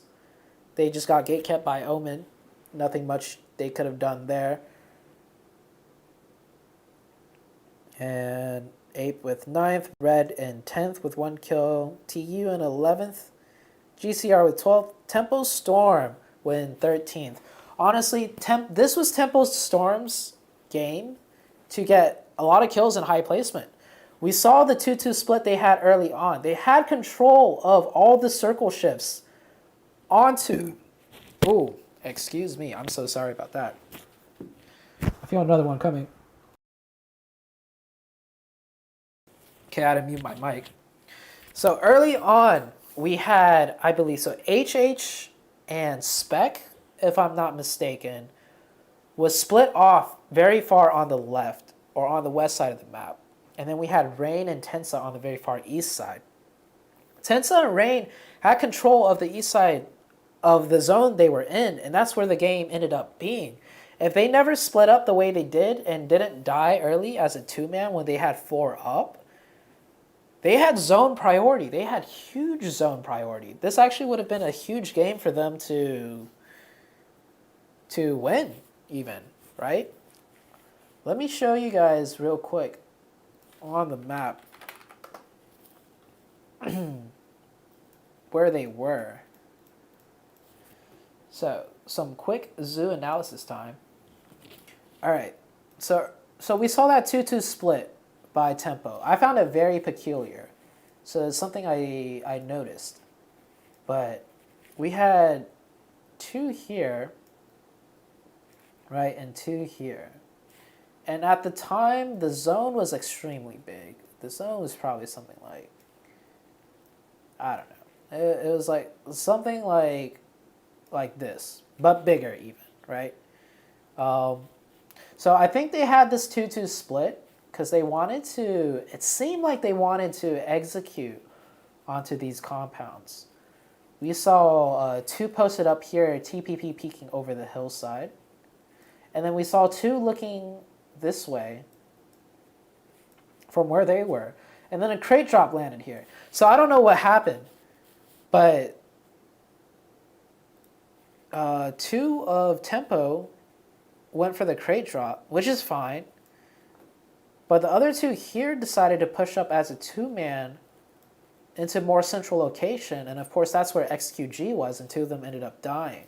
Now, if they stayed as a 4-man, that push would have gone better, right? They did get a thirst onto XQG from a disadvantaged position. But if they didn't do anything at all, like if they didn't push into a potential, like if they didn't push up to here, because this is a spot that teams will play on, right? They didn't have control of that. That was a very risky push, especially as a 2-man. If they didn't push, the zone towards the late game ended up being like this. Now, if Tempo stayed together, they have priority over this. And basically, every zone that shifted after they became a 2-man was like this, and then it was like this, and then it was something like this, right? Like if you guys recall, we had HH and Spec. I might have the names wrong, But the two of Tempo were caught as a two-man underneath the bridge. When, if their teammates didn't push and stayed alive here, they had zone priority for the rest of the game. So this was a big game for Tempo potentially to close out once again. They had a bad first game. Second game, they played perfectly. Third game, they had a really good chance at also having high placement, right? So I think that was one of the highlights I took from this game. The Tempo Storm. Just because they usually play so well and they had a really good chance to place well here. But they made a few mistakes and it didn't happen. Is there some other highlights that I could recall? Of course, we had freaking just Spring, like coming in with the motorcycle. We caught them mid-air driving past a 4-man C9 team, and I don't know why Acer stayed back, but Acer stayed back and fought the 1v4 where he could have just left with Spring, but Spring ended up as a solo clutching up 3rd place for their team. And yeah, I think those were all the highlights. Also, Carnage did not need to die early. I think he lost track of like where the zone was and where teams could be. Maybe he was the last one to move in, but we had 3 of PK in here completely safe, and Carnage got knocked and thirsted on the outside from boot camp. So PK should have been 4-man, and as a 4-man, it still would have been a really hard push into Omen, but it might have worked out better if they were a 4-man. Yeah, that's all the highlights I could think of off the top of my head. So yeah, up next we have one of the slower games of PUBG Mobile. That would be Vikendi.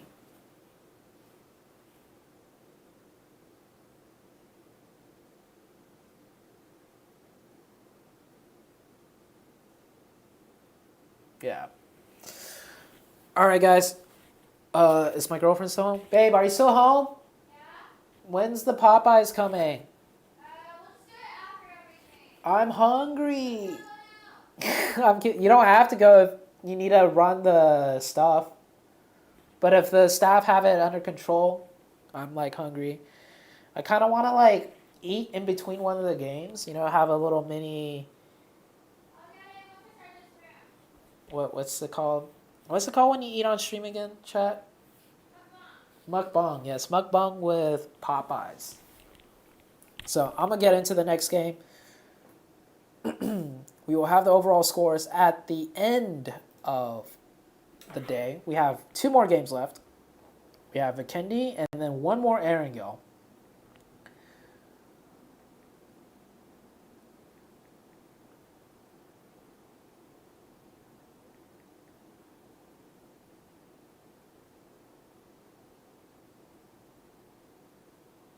One of the team was missing last game. Which team was it?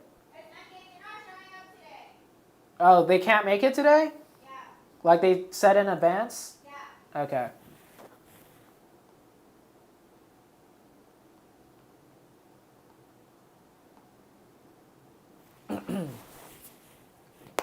Oof. Some ASMR bone popping.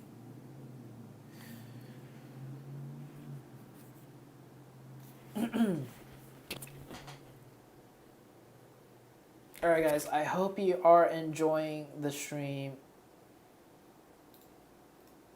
The next game already started?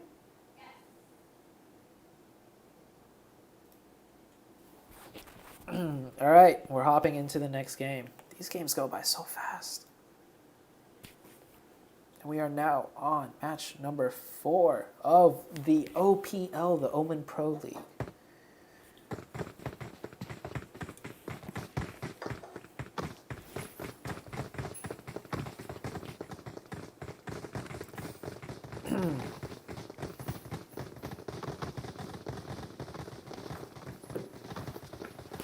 I'm not gonna lie, casting could get tiring.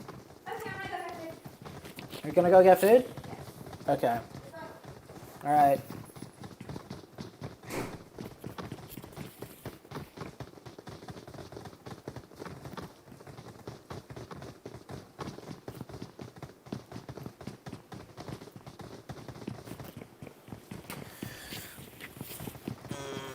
Taking a little bit of stretch. We'll get a Zuki intermission break after this game. For all the Zuki fans over here. Alright, so we have the plane path. A very northern plane path from east to west. Omen will be able to take Garoka cleanly. PK will be able to take Cosmo cleanly. So far, we have not seen any real hot drop fights on any of the maps besides Sandhawk. Teams are figuring out their split loot with one another. Oh no, wait, G25 fought C9 in Paradise, and C9 got the better trade in that engagement. So wildcard will be going to Villa. Nobody landing Peshkova here.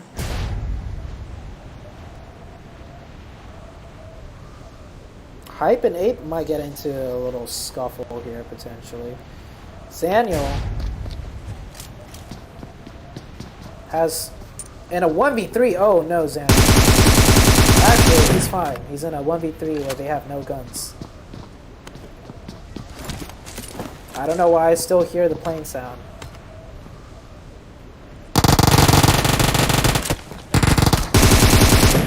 Zaniel fueling himself right now.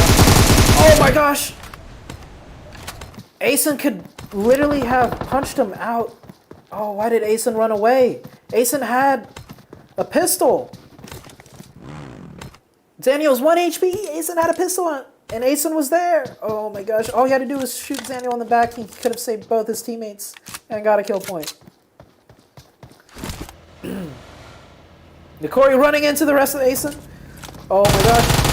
Uzi shots coming out, hip fire does not work. Switches to M16. And wow. Alright, this one's for you, Zaniel. You guys all know it. This is Zaniel's voice, by the way, if you guys don't know. You're insane! You're insane! GG's, brother, man. Well fought battle. I really had a really good good fudging time battling it out for Gaka with you, feller competitive players. Smile.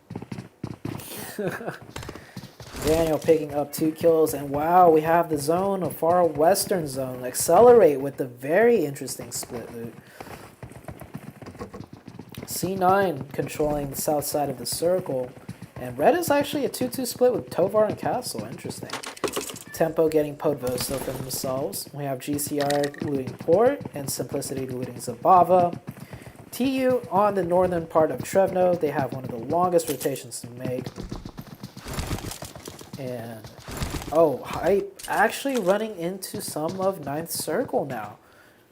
Outsider, the closest one to them, is aware that they pulled up.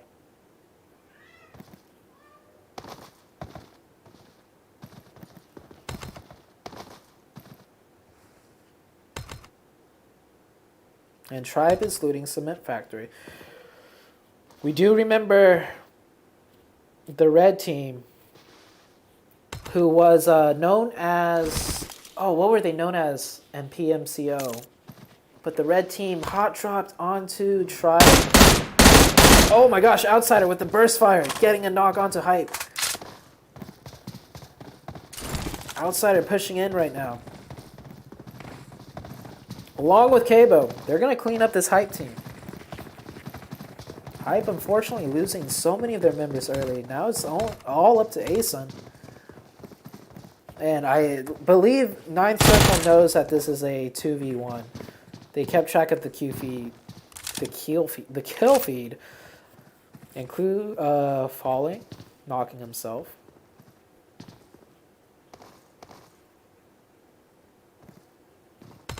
Are they waiting for reinforcements? It looks like they are. Memo getting ready to move in. So, 9th circle just penning Asen down. Leo not able to get revived. And we have the rest of Ape driving by. I wonder if Ape is going to third party this. Telly gets knocked and thirsted. Where is this happening? Oh my gosh, let's keep an eye on this. Omen now a 3-man. Wildcard does have the advantage. If this nade goes through. No, these are just mollies. How? Okay, so it looks like Kabo. So 9th does end the fight with Hype there. Hype does go out. I'm surprised that nade did not knock Juicy. But now they don't have a car. They're pinned in a bad spot. Their Overwatch being Nico does have some line of sight. Let's see what Nico's line of sights are. Nico has a 2x on his G36. He can see some, but all these smokes, I believe, are coming out from Wildcard. Yeah, Wildcard is wanting to make this push. Closest is Beach.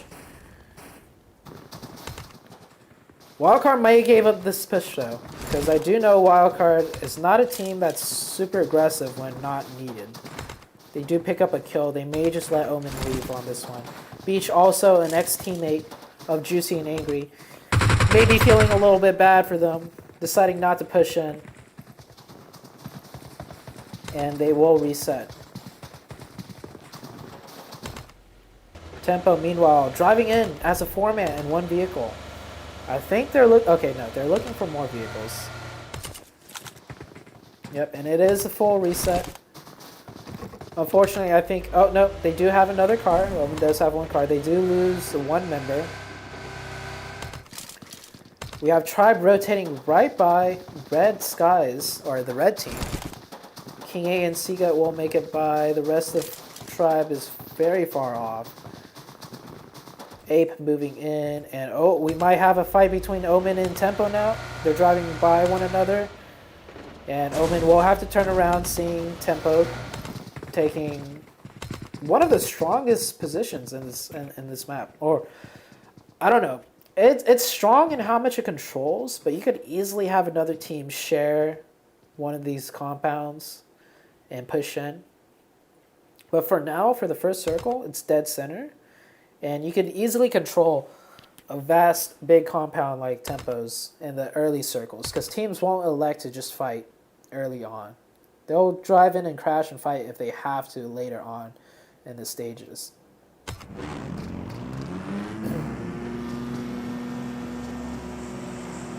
So Tribe here, chilling. Alucard rotating in. And, IFX rotating into Tempo Storm and actually crashing. Rain gets one knock onto one member of IFX. Oh, he's out in the open too. And there comes the other knock. And Tempo will pick up 2 kills from this position. IFX coming big last game, but losing 2 members early on this game. I think this was just a very bad scouting job.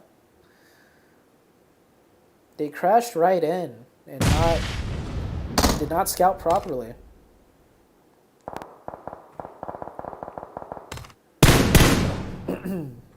Uneven trying to take out some wheels, I believe.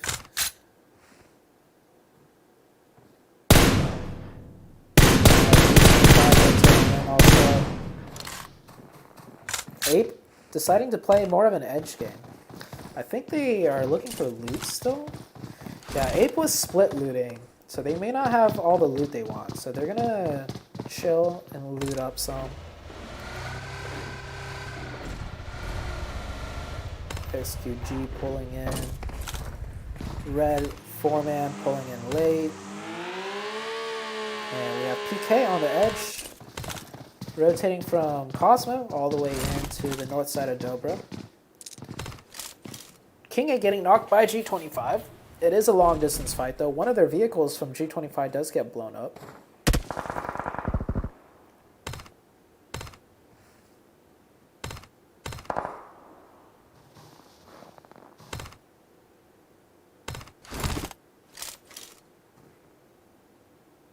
Okay, Ape is making their rotation in. Circle's about to shift. It does shift a bit north, centralizing around Omen. Red is rotating in from the blue, and we have ninth circle.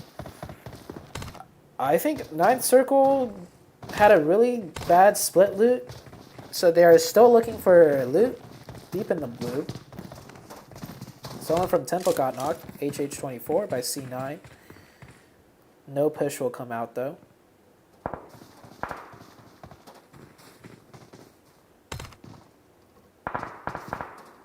And we will have, for the next circle, next like one, maybe two circles, we're probably not going to see much action. It is Vikendi. There are a lot of buildings for teams to just sit in and turtle up. We'll be getting a lot of these long-range pepper shots here and there. The biggest thing to pay attention to is just the rotations from teams trying to get more central. Now PK's pull up next to Accelerate. We have Tribes next to G25. Ape is probably going to end up fighting C9 in some of the circles. And then we have 9 circles still all the way out in the blue, just chilling. All they have is 2 snowmobiles. One of which is stuck apparently. Okay, there we go. Sam getting a knock on to Accelerate. Oh, they're pushing. Oh wait, they are not pushing. They're just going up to get Carnage revived. Oh, food is here. So Carnage gets knocked. He will get revived. It is not a push. They will just stabilize and probably fall back to their buildings. J7 is lit. Suzuki gets revived. Sam is providing support. Carnage is still getting revived. That's a long revive. Simplicity now really close to Omen and Wildcard. Irish. Let's take a look at Irish. Will he be able to spot out Omen here? Irish may potentially call that building is clear because he don't see any cars. Or they might just play the building there. I think they'll stay. And wow, look at this split from XQG, a 2-2 split. This is a very risky and confident split though. XQG controlling a lot of territory with this 2-2 split. And they're actually just shooting to establish presence. They're actually not shooting at anybody, but if they pop off shots, teams will know there's a team there. So that way they don't get pushed. I think that's, if you do a 2-2 split this far from one another, you don't shoot when you see an enemy driving in. You want to shoot before any enemies drive in whatsoever. So there's a less chance of you getting pushed. This 2-2 split is just for map control. That is Starlight just shooting at nothing right now.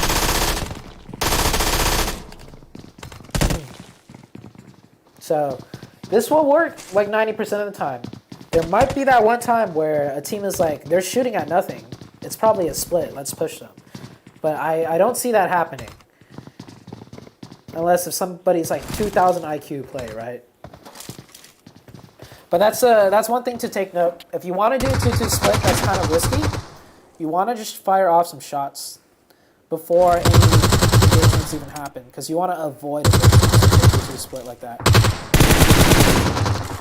Wow, Bayo getting some nice shots. Nakori getting Pyro, though, off of the roof. Bayo instantly going for the res. Like I said, C9 will probably have to end up fighting, or Ape will probably rotate into C9, and we are seeing it now. Oh my gosh, this Popeye smells so good. I just want to eat some right now. And PK actually rotating into IFX. And I just missed it, but Marvis gets a nade knock onto Sam. Unfortunately, IFX is a 2-man, and they can't do much off of that. And if kill feed was tracked correctly by PK, they will know this is a 2-man, and they should look to push in.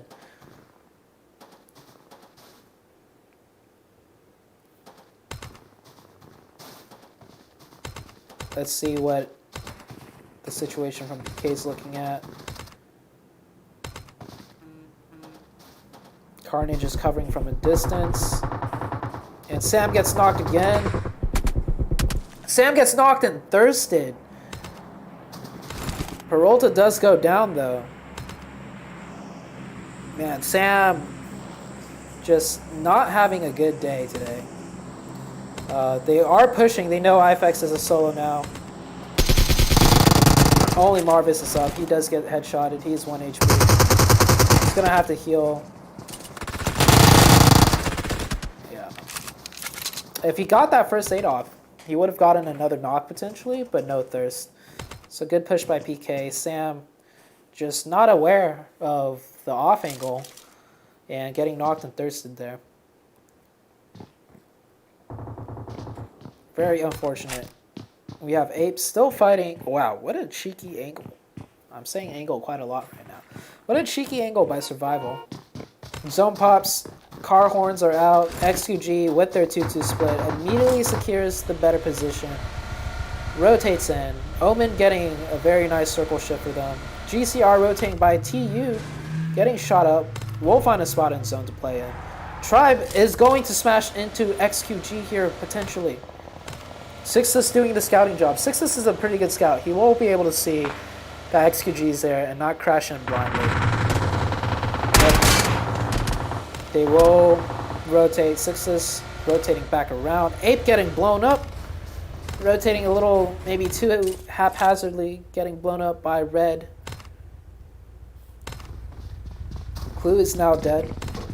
Nakori has to group up with the team. G25 posted right up next to Tribe. This puts Tribe in a very sticky situation as G25 has high ground. Ape taking XQG's old compound.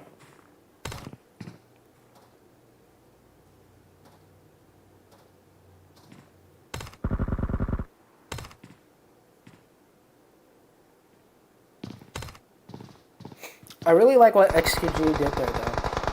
We all, like, everybody knows as a spectator, these McKinney games are really slow with these compound fights. Oh, XQG actually has a kill on the G25. King 8 gets the thirst, though, steals it from XQG.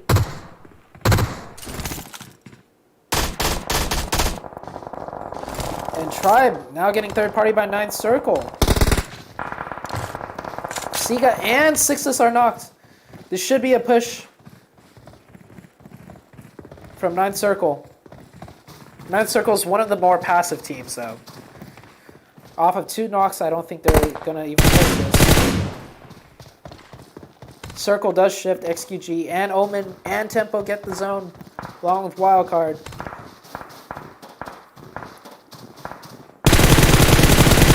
Oh, he does get massive shots through the smoke. Outsider getting a great angle.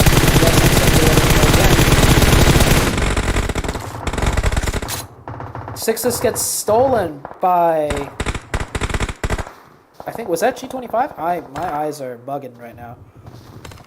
Meanwhile, GCR in a fight with TU, one of the more aggressive teams. TU pushing straight in. One of them gets stolen, though. Or one of them gets knocked, and the kill gets picked up by Wildcard. Have a 3v3. And Memo's about to third party this. Oh wow, Memo just got bopped. But Memo is close to the zone, so getting a revive here is not too bad. And I'm just completely missing this fight. Last up is Q pushing in, trying to get the knock, does not, and GCR wins the fight. Zone is closing, they are not in zone. Beowulf gets to play zone. 9th Circle knows they need to wipe out this team on their edge side. And meanwhile, PK crashing into Tempo as a 3-man. We have a 3v4 situation now. Spec gets knocked. Raven pushing in, going for the thirst. Tempo now in a 3v3 situation. And we have another team pulling up on the side, Red. Nade goes off.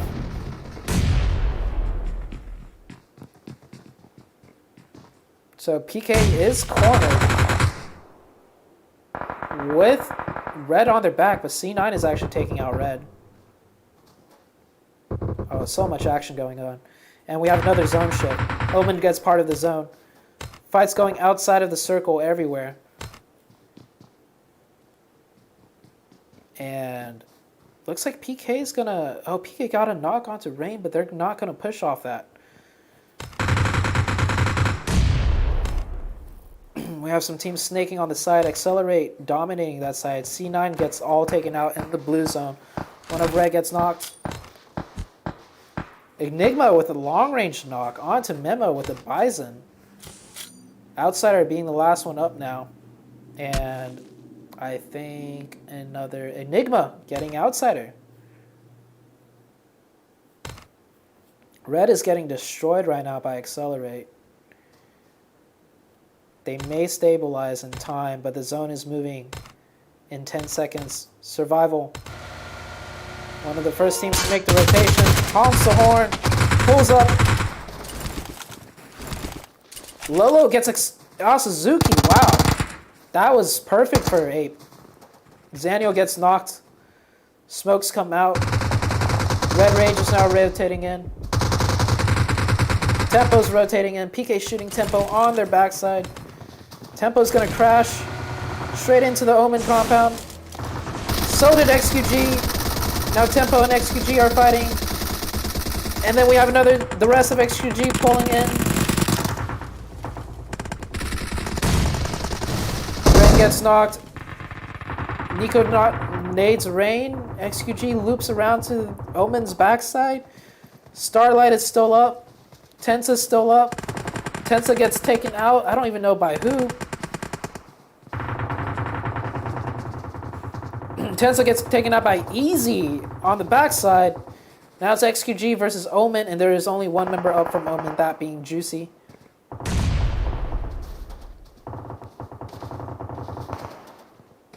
Let's take a look at Juicy now. Hiding in the shack. 3v1 versus... Oh, and he is on fire and in the blue, and... Yep. Did Playzone get the kill? No, the Molly got the kill. XQG taking that spot over, and now we have Ape caught in between three different teams. We have PK pull up. Red's right next to him. I think Accelerate got wiped. Yeah, Accelerate just cannot hold their ground against all these teams coming in. Now PK's pushing into Ape, getting 2 kills. This looks like it could be a very good game for PK here. As a 3-man, they're going to sweep around to try and finish off the last one. Last person being Nikori. And the smoke. Oh, the smoke glitch comes up huge. And they lose one member. Who even took out Nikori there? The wildcard rotating in, getting blown up. Oh, Beach is dead. Wildcard rotating into his shack. They lose Beach in the process. PK is now a solo. Zyfan rotating in, gets a spot in zone, has car cover, gets lit up instantly by Carnage. Starlight now has line of sight onto Carnage, potentially. Spring gets knocked on the outside, trying to cross in. Simplicity, it looks like Simplicity is in the dominating position here. Carnage is going to just med. Yeah, I think this is the best play for Carnage to do. Go for the meds. And Maniac has to see him here. Yeah. Carnage is a little greedy, trying to pick up more meds. He had 2 first aid kits to use. But then again, even if he used those 2 first aid kits, he would have still died in 5th probably, since he only had 2. He would have needed a lot more to get another placement. Wildcard getting burned alive in the shack, so they're forced to push out. Now it's only Slicky. Slicky having to run back into the molly. What a great molly. Easy picking it up. And Lolo with a Car 9 8-shot trophy. Lolo gets knocked. I think Lolo will be safe though. XQG in top 3. It is now a 1v1v4. Maniac is knocked. Simplicity. This is Simplicity's game to win.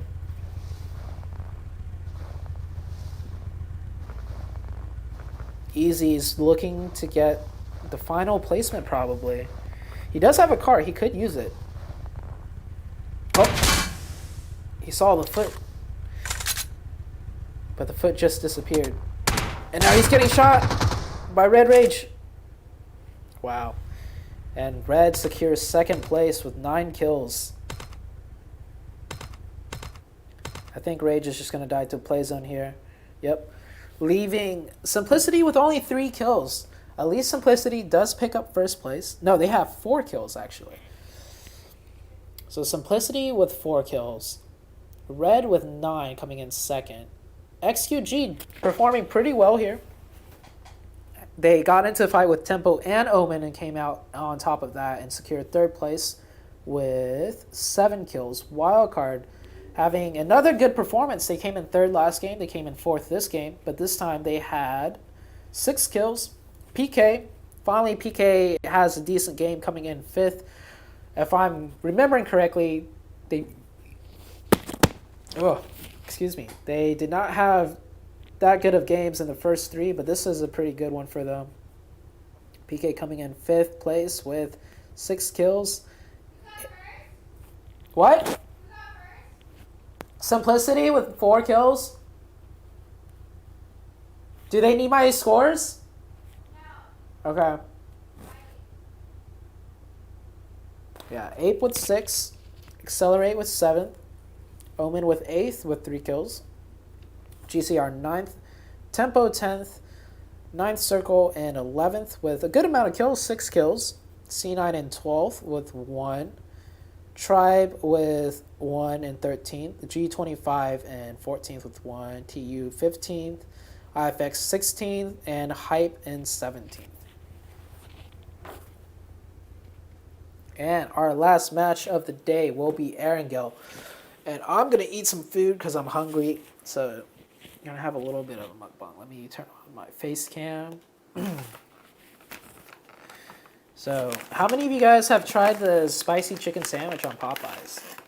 Like, people were, like, literally dying over this. Like, people were stabbing each other in Popeyes when this first came out.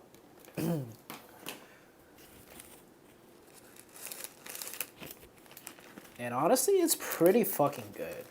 I like it a lot.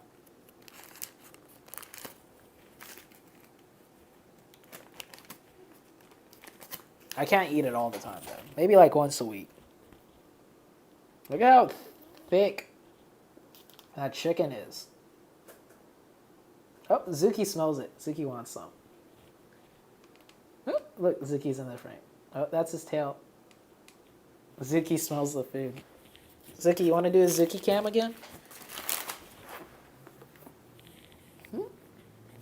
Zuki is like, face cam's on. It's my time to shine. I'm going to try and get him to purr. Hold on. So you can hear his purring.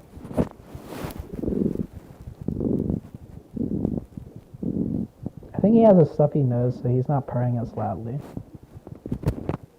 Zuki.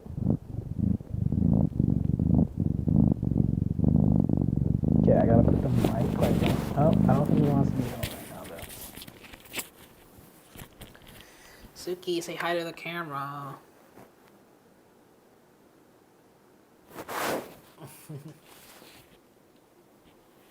Alright, I'm gonna take a bite of this Popeyes.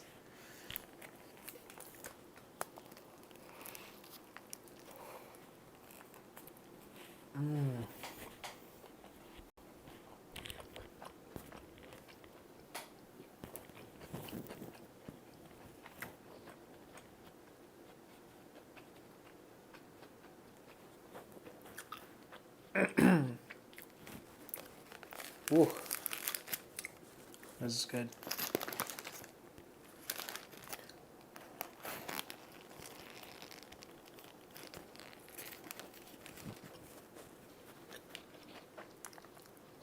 It's so juicy. Juicy like Omen juicy.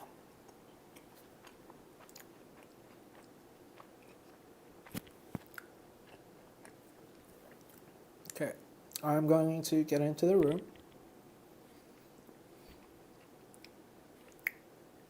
Before I forget.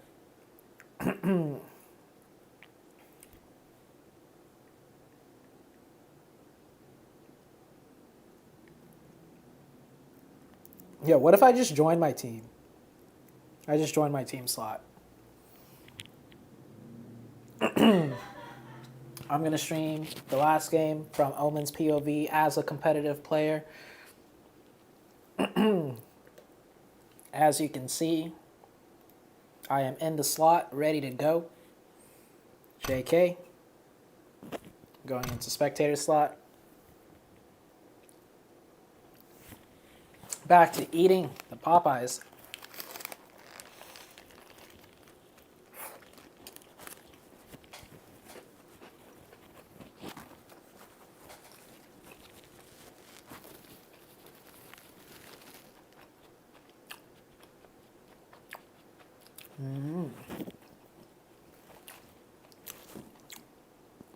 Hi, Suki.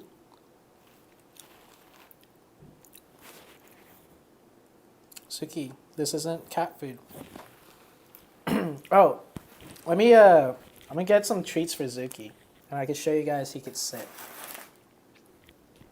Oh, I gotta wash my hands too. The oils is bleeding through. Zuki, no, no, no, no, no. I'll go get you some cat treats. Hold on. I'll make sure he doesn't eat the food. Oh, he meowed. Zuki, you want cat treats? Yeah, come here. Come here, Zuki.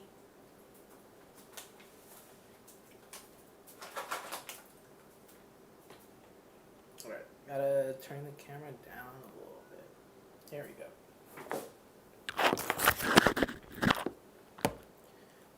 Okay, Zuki. Oh, here you are.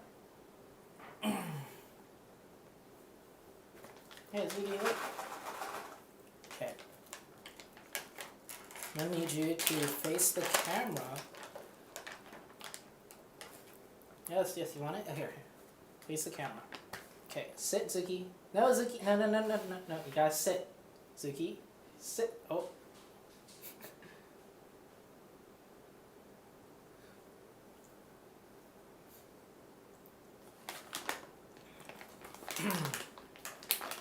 Here, you want another one, Zuki? Okay, Zuki, sit. Sit. Sit down. Good boy. Okay, one more. Yep, the other cat wants some too. I don't think she likes this one. Zuki, no, no, no, you can't grab at it, Zuki. Sit. No. Zuki. Here. No, face the camera. Face the camera, Zuki. Here, I'll put it here.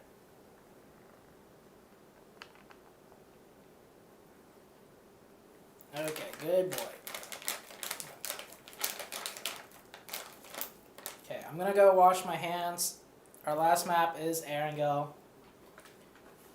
Suki, I'm gonna take you with me so you don't eat my Popeyes. Go, go, go.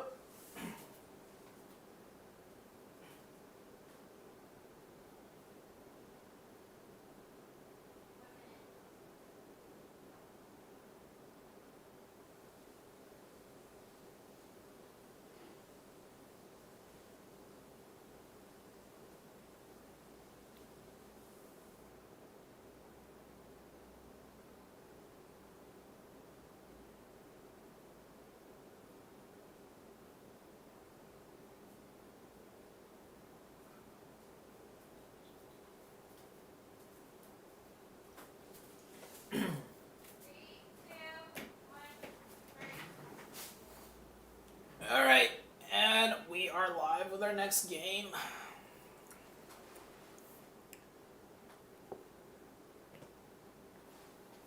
This is our last match of the day. Match 5 on Air and Go.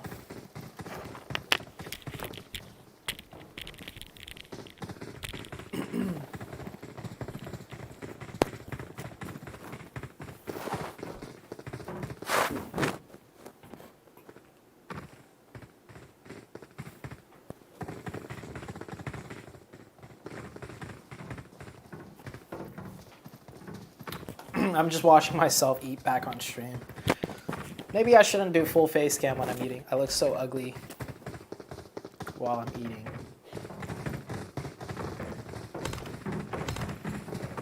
Alright, after this game we will get the scores.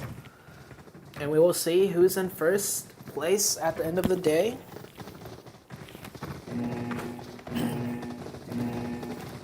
Oh, I'm gonna take one more bite of this before the game starts.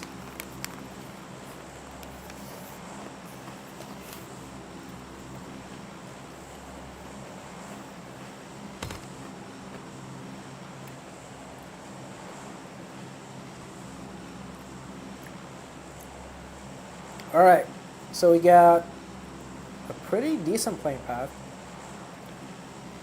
Last game, everyone got to where they wanted to without any deaths. So with this playing path, I expect more or less the same.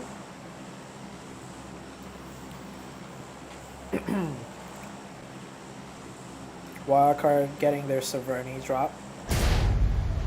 C9 going towards South Georgeport.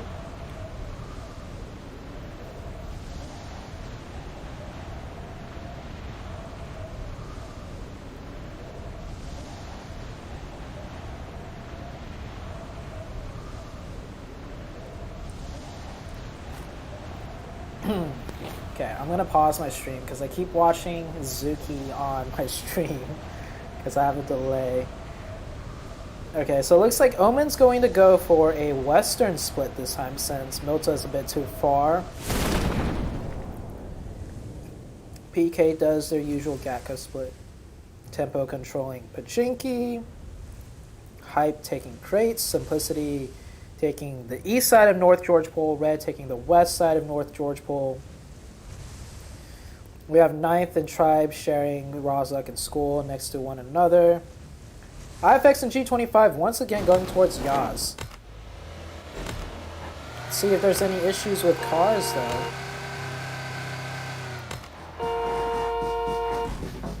And zone pops, and it is a Milta circle. Oh wait, we have some happening here. I know, they're just punching the air. Or they might have been shooting at Pyra. Yeah, Angry might have been shooting at Pyra. And looks like everything is pretty settled. G25 not being able to get into Yaz in a timely manner. Trail Mix is actually 1 HP. I think he got shot at. Sometimes though, if you get run over, you go down to 1 HP. That might have been what happened also. So we have 5 teams in the northwest side of the circle. And it's a southeast circle shift. So this will play into the rotations of the teams later on. A lot of teams will be coming in from the northwestern side. GCR finally getting their vehicles. We'll go loot down into Milta. And wow, look at this rotation.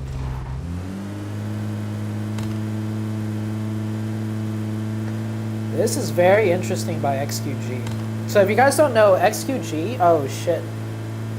My bad. Had the wrong overlay up. Good thing I caught it. What are you doing? So XQG is currently being coached by one of the coaches from the actual XQF organization. They're like #1 Chinese team right here. That flag in the background. So the things they do are specifically being taught from like a top tier Chinese team. So this is interesting. I think this is just in case it goes to Millie Zone. They already have a person stationed on the other side. Notice how he has like no loot. He left immediately to take this spot. And I think XQG could secure a boat crossing from Starlight's building down to Easy. That might be the play. I don't know. Easy, of course, is going to keep looting because he barely has anything. And, oh, geez, C9 and Omen getting into a fight. C9 wants to send a message and let Omen know, like, this is part of our loot. You don't get this. Juicy might get knocked from Pyra here if Pyra peeks over.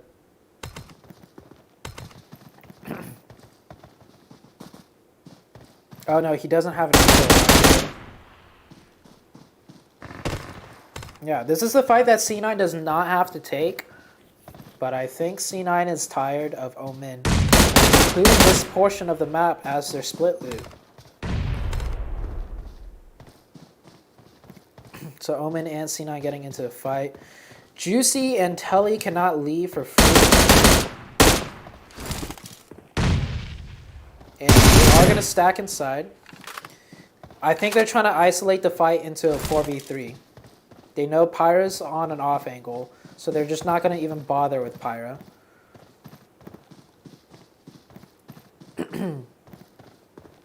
Pyra's still wary, just in case all of Omen isn't in the hospital. Let's take a look at what Bayo sees. It is a TPP face-off, more or less, with nades.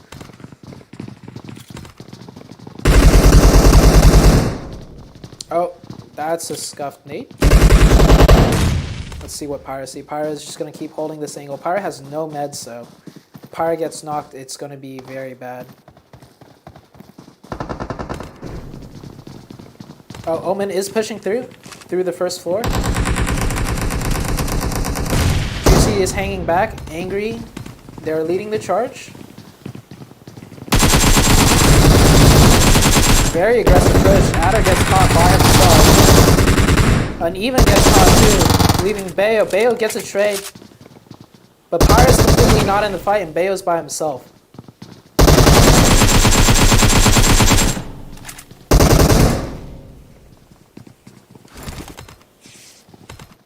Yeah, Pyra can't do much on the outside.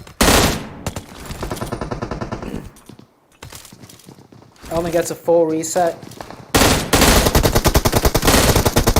Oh, Nico gets thirsted by Bayo. So Omen will pick up 3 kills. Unfortunately, they do lose 1 member in the process. Pyra is forced to dip.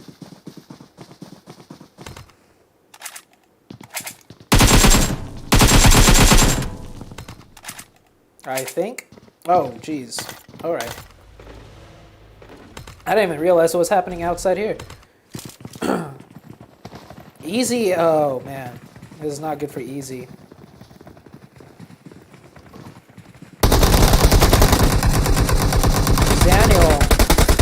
Daniel, bro. What are you doing, Zaniel? Why are you pushing in by yourself? I think Easy should have been holding the shore side compounds. I don't know why. I think he got stuck somehow for some reason. But anyways, as I was saying, I don't think C9 is going to be contesting Omen anymore for the hospital loot. They have more than enough to loot in South George Bowl. So I believe Omen's going to get hospital for them to loot for the rest of the OPL. So that fight may have seemed unnecessary. But it's one of those things where you have to establish dominance, you know, to claim a spot for yourself. Because it was only recently that Omen has started looting that, so they needed to establish dominance. So now XQG loses Easy, and they no longer have a safe secure to Millie Island if it does go that way. Wildcard is going to probably stop at prison right here on the P. G25 ended up having to loot Stalber because they got to Yaz so late they couldn't share it with IFX. They didn't know where IFX was stationed in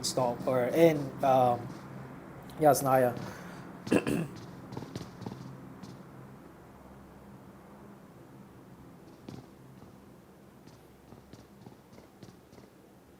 have Hype rotating in, Omen. Pyra's is solo now. Sam popping off some shots onto Tempo. Taking out the cars. Oh, TU gets into a fight with Ape. And instantly TU gets 2 knocks. Oh no, Clue and Survival both knocked as a duo. That is never good. When you play a duo, you never can get both knocked.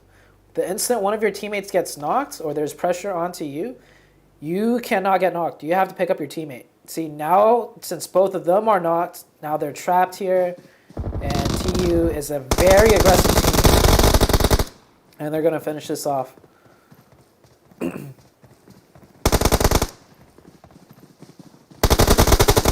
Yep. And TU gets the instant finish. I love the way TU plays. TU plays very much like the way my team is structuring themselves to play. They're very aggressive, very methodical with their pushes. And they're very fast. Irish gets killed by Sam on rotation. Simplicity rotating right by Tempo, too. They're going to drive right into Tensa. Tensa claiming off shots. Manages to get by it, but now Simplicity's going to drive right into XQG. And Menwu actually gets a knock onto Rain somehow. And a Thirst. What? How did... I wish I caught that. Lolo, the last one up now. How did Menwu get a knock and Thirst onto Rain? Rain must have misplayed, like, heavily.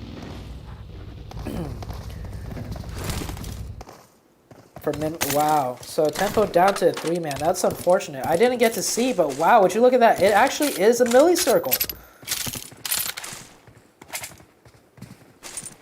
So if Easy was still stationed by the shore side, XQG could swim across, essentially. I think that was their plan. And now TU's going to have a great time gatekeeping. They were not ready for the first rotator. He actually drives right by TU. TU is not ready, but they get Joey anyways. Solitude driving in. Solitude getting knocked. Illusion is driving in. And Q's on the other hillside. And Ghosty, wow, look at that. TU just picked up another 2 kills. Look at this bridge camp setup they have. They have full control of this bridge. And oh my. There's teams taking the other bridge now too. Omen's going to probably be looking at this bridge. Sam is driving in. Accelerate has the control of the buildings. Tempo just immediately deciding to swim, making a fast rotation. And oh wow, we have a mass excursion of the compounds here. All the teams are just trying to drive by. PK now controls the compound. PK is probably going to also just rotate in. Then Tribe is going to take it, and then Tribe is probably just going to rotate in, and then hopefully Omen doesn't get bridge camped.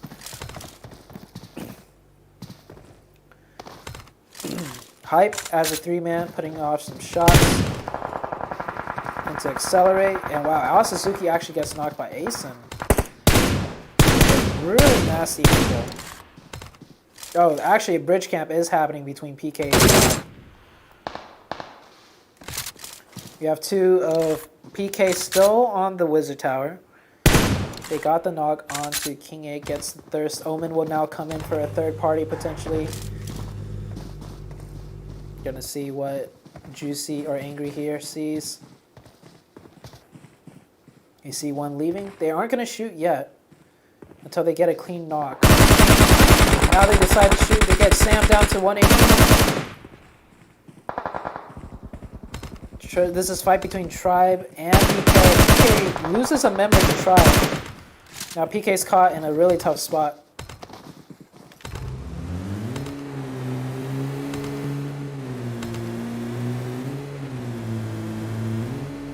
Now Juicy's gonna push in, control the Wizard Tower. Sam is 1 HP. Tribe is here fighting also. So let's get an overview. Raven pops up on the side, puts out some shots. Sam's on the bottom. Carnage is in the far back. Juicy catches Raven snaking. Goes for the thirst. And you have Telly overwatching, putting some shots into Sam. Kobe comes out. Almost gets Sam from Seagut. They're going to push in and clear the first floor. Juicy gets Sam. Carnage is the only one up. And we have Tribe here now gatekeeping Omen.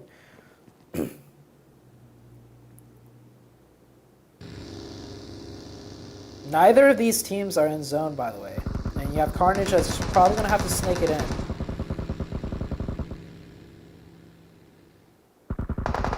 Sixless. Oh, we have some all check going on. Sixless gets the knock. I'm trying to see Sixless's angle. Gets the knock. Will not be able to get the thirst.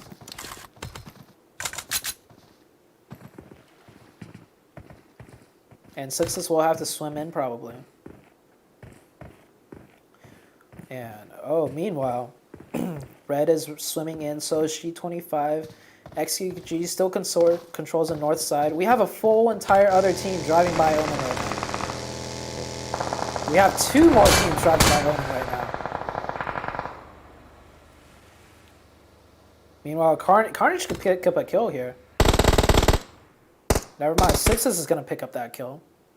Omen is now covered in the blue. Omen will be making their way in now. Meanwhile, we have Wildcard, C9, and Simplicity on the backside.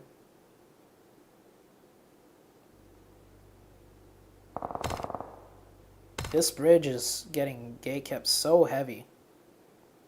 Sixless, meanwhile, still being Sixless. Basically snaking in the blue.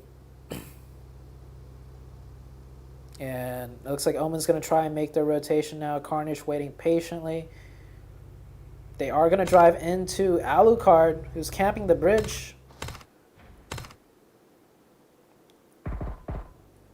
Tully drives in. Will get shot by Hype. Tully makes it by. Juicy and Angry driving in. Tully gets knocked by Hype. Alucard pops up, puts out shots to Angry.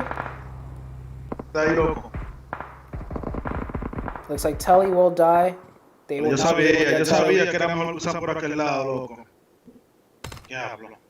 And we still have Sixes Ustedes here. no son. Pero ustedes dos cruzaron, en serio. Coming in extremely late. Carnage is still here chilling. Puntos. I think Carnage will go for this shot. Oh, Carnage! Outstaked. Sixless. No aguanten por ahí, loco, ya no. No da mucha vuelta.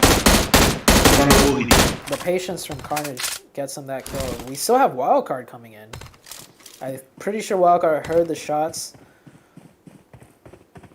Zone is closing in. XQG down to a 1-man. Tempo taking central zone. Pyra, meanwhile. Pyra could just go to the northern side of, or the southern side of farm and survive another circle. Yeah, they're showing what happened on stream right now. XLR. This all chat though. And Is there a way for me to turn it and off? then Omen was behind this. I think there's a way for me to turn it off, but I don't know. Yeah. I think you're right. Yeah, everybody was going through that bridge. Carnage got in the car, got out of the car. I don't know if Wildcard... Yep, Wildcard knows. Wildcard's going to drive by. They're just putting out shots to suppress Carnage. And the last one, Enigma, driving through.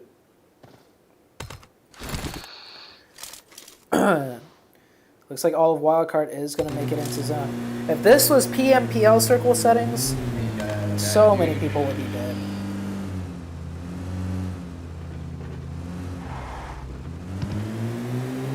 So we're down to 15 teams. We have a few solos.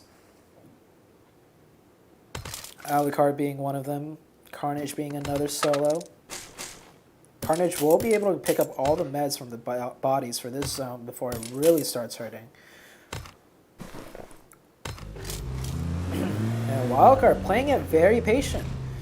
They just sat in the blue longer than every other team and didn't have to suffer any casualties rotating it. Meanwhile, all the other teams left out around the same time. Literally, You see him coming, putting off some shots. They do focus down one car, gets the kill on the raid.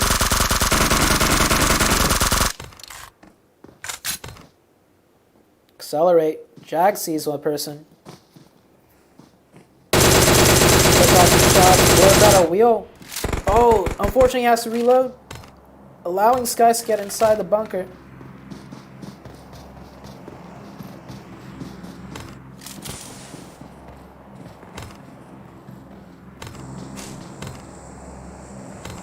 Omen has to rotate in now.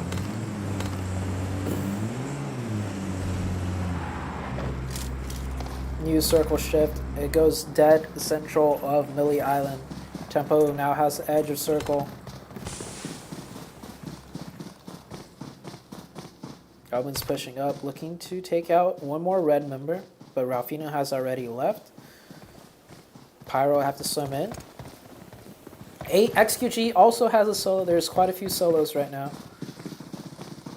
Jason gets knocked by G25. I don't think he was aware of that team, and he was just looking to loot some bodies. Yeah, he was looking to loot right here. The G25 coming into their backsides. Peril does go down. And the rest of TU coming back to support. Land gets one. Does he get the other? Wow, he gets the other and he gets the pickup. Wow, this TU team is... This TU team does not fuck around. They'll pick up 4 kills and save a teammate. I think in most situations, they would have left him behind. But TU come back and take the 3v4, and it looks like they'll get 3 confirmed kills. They get a revive. Lucas seems pretty safe, and they're going to get a full reset and pick up 4 kills. Red just drove into Tempo in the meantime. Tempo 3-man. So is Red. 3v3 Maniac gets a knock onto HH. And now Tensa and Spec are down below in the dip.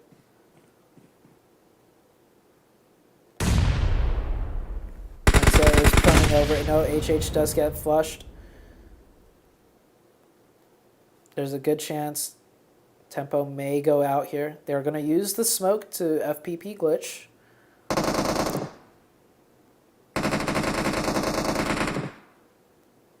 Now the teams are spamming the smoke. Red gets a alternating angle. This angle is great.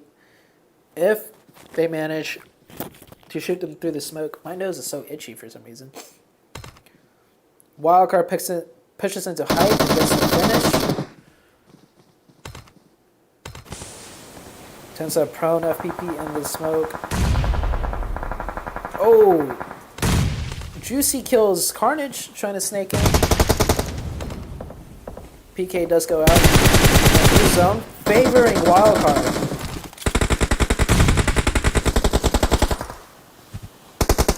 Spec gets one with the VSS from Red. Spec gets third party by TU. Pushing to the backside. And Red picks up the last one from Tensa. TU now at 12 kills. And look at this. TU is going to push and clear out another team rather than rotating into zone. Look at this. Look at this bounding. Wow, perfect. Rand pulls up into the first hillside, covers for his teammate to pull up into the second hillside, and they execute it cleanly. Now Lucas is knocked, but they do get the trade. 50 seconds left on the clock. They need to do another move right now. They need 2 to cover and 1 to pull up to Ralphino's face in a car. But with a teammate down, it looks like they're going to have to try and focus on picking up their teammate.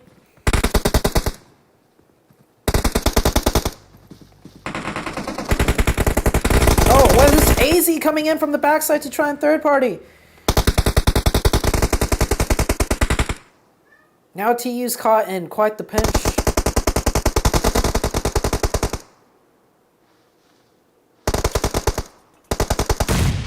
try and throw out some nades. Meanwhile, red will be able to reset with this.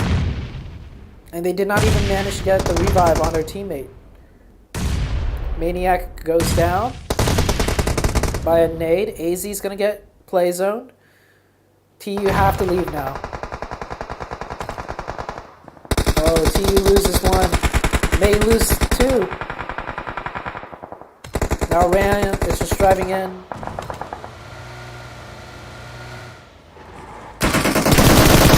Will take the battle with Red and Ralphino to take that spot, but does not come up successful. Now AZ fighting the last member of Red. He has no first aids, and he gets play zoned. Oh, he wasn't even fighting them. It was just a knock person. AZ picking up aids. AZ picking up aids. AZ picking up first aids. Does not manage to get it in time, and Ralphino quickly goes down. Omen pressing up underneath a team, and that goes out Omen in 6th place.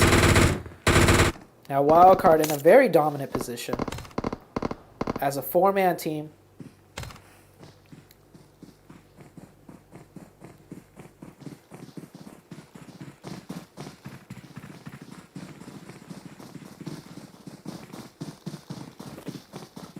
Who do you think Wildcard's going to take this one? Pyro's still alive, by the way. Pyro, as a solo, snaking all the way to 5th place. Wildcard pushing over. They have sights onto accelerate. Spring gets one. Jag is going to use that PP smoke. Gets something with it. No, but they just spam through the smoke. Accelerate down to a solo now. IFX taking some shots at Tribe. I didn't even realize where Tribe was in that whole time.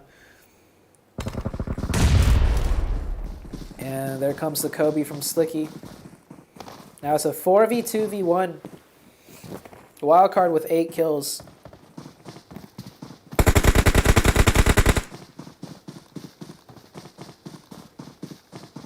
Pyro's gonna just have to... Yeah, Pyro's just gonna try and sneak in. 3rd place is probably the best Pyro could do. If he gets a knock in the thirst, I think that would be the best he could do. But he didn't even time his first aid correctly, so rip Pyro. 4v2 situation between IFX and Wildcard. This is pretty much Wildcard's game. There is no way they lose this.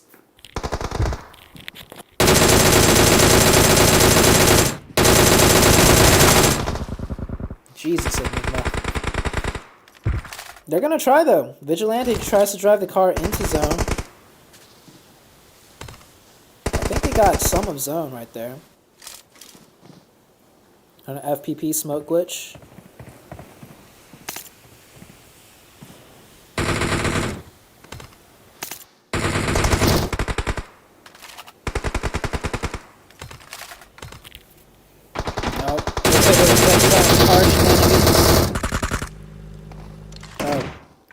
Beach pulling up to a alternate angle. Vigilante runs out of smokes and gets knocked.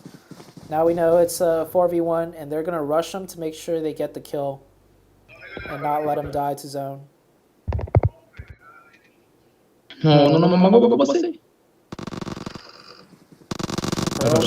Fighting in the smoke.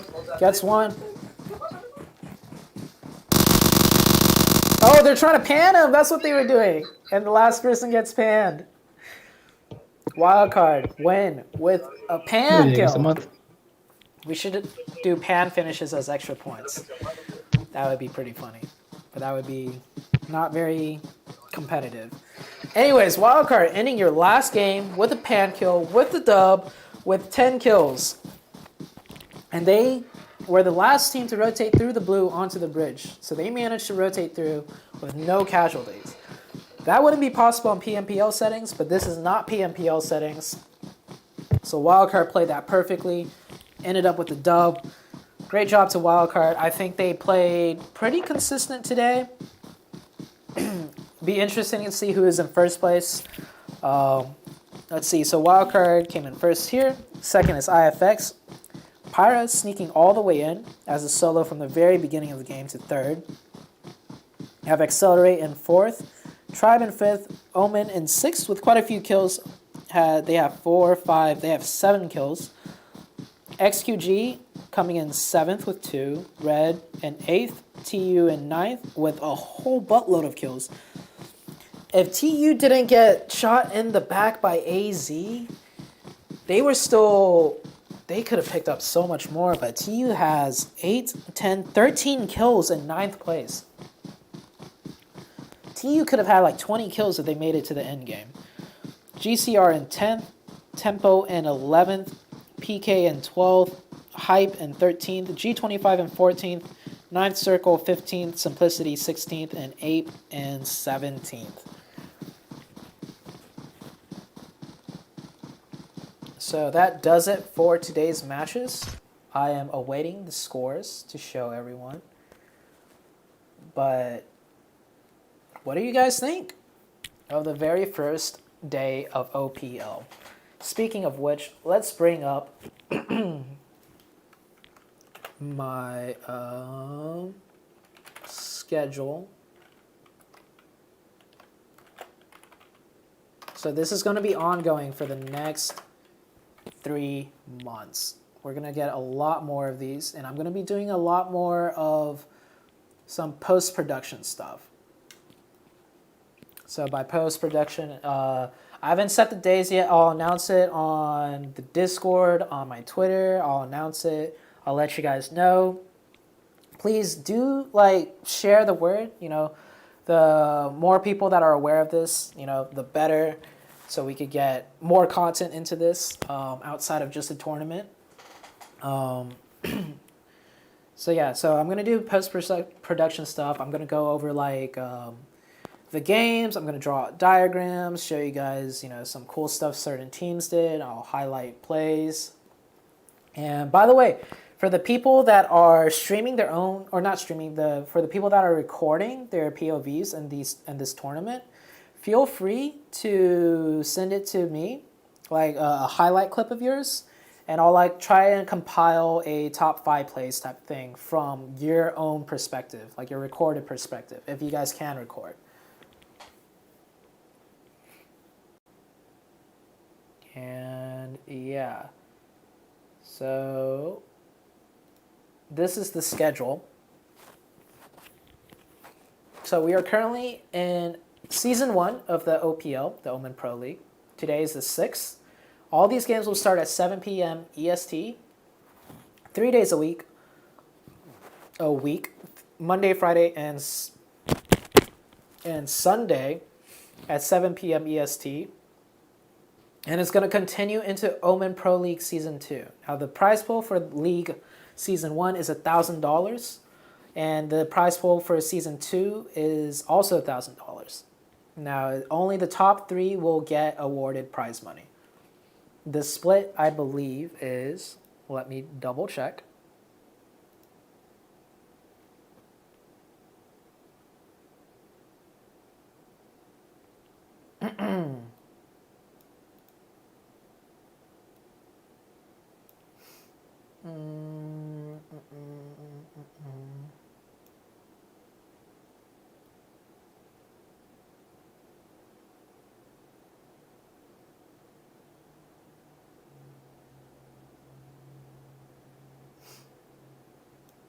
Okay.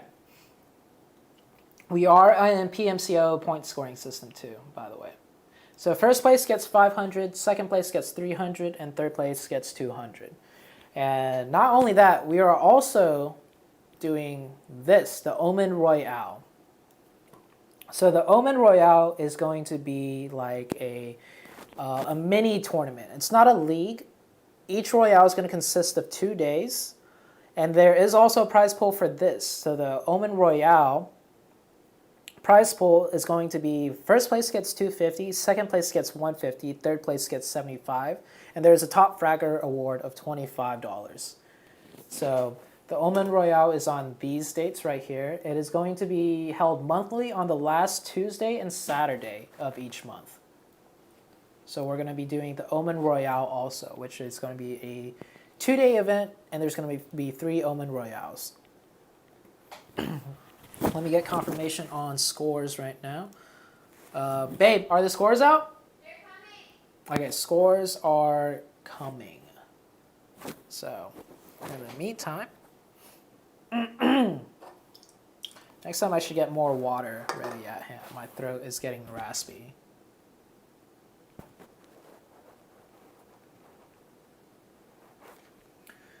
But yeah, I am on a 5-minute delay, but hopefully you guys are enjoying this. Let me know in the chat if you guys, like what you see.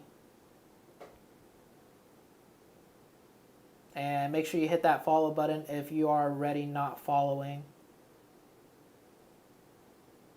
And what a pan kill by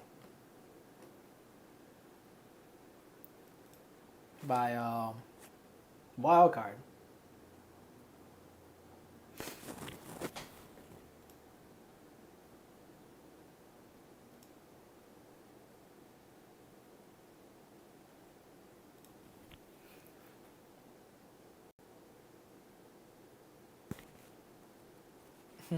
What should I do in the future when we're waiting for scores?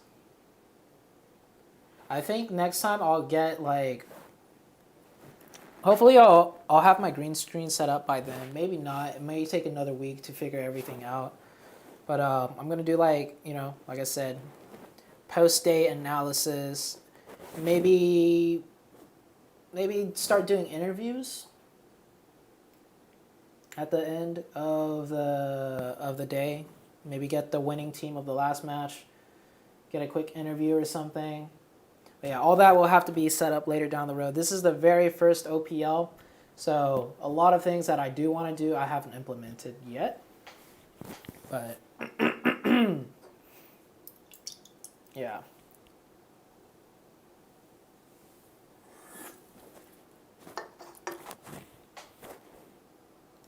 I think everyone's just waiting for the scores. We are double checking the scores to make sure we don't whatchamacallit, get any mistakes.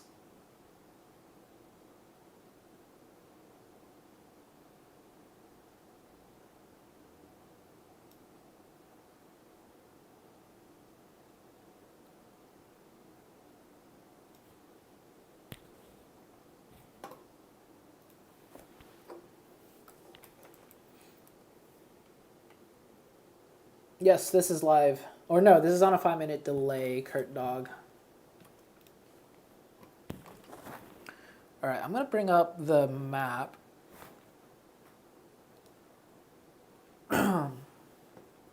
So, the highlight for that game for me was the very interesting split that XQG did. So, in the very beginning of the game, I was surprised that was a millicircle. The circle was 30% maybe millicircle. The very first circle was hold on, I have to zoom out even more. Here we go. So the very first circle was like this, right? And it did end up being a millicircle. So XQG, they split loot around farm, right? Something like this, more or less. And we saw when the circle popped, when the very first circle came up. Actually, the first circle was even bigger than this.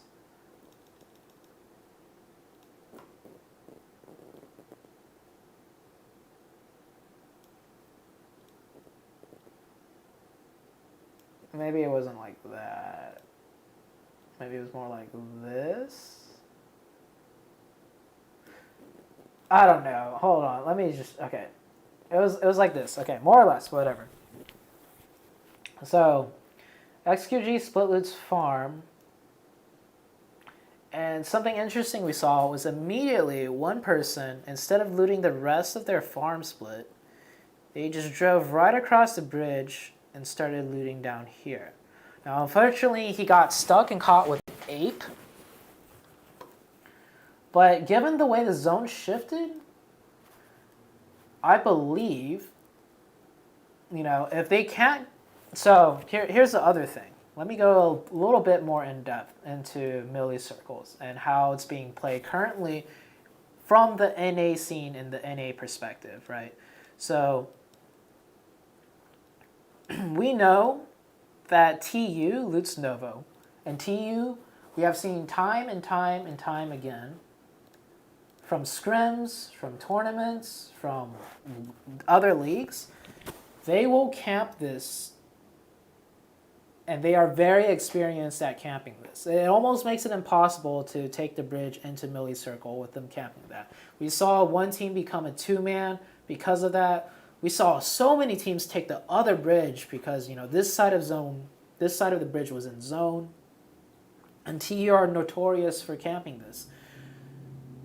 So what XQG did was, and I think this is what they've learned, by trying to rotate into a Millie zone. I'm pretty sure XQG have been caught and really hurt by TU. They send one guy right when the zone pops, even though it was like a 20-30% chance to start looting here and take these. And the rest of them, after splitting farm, rotate to here.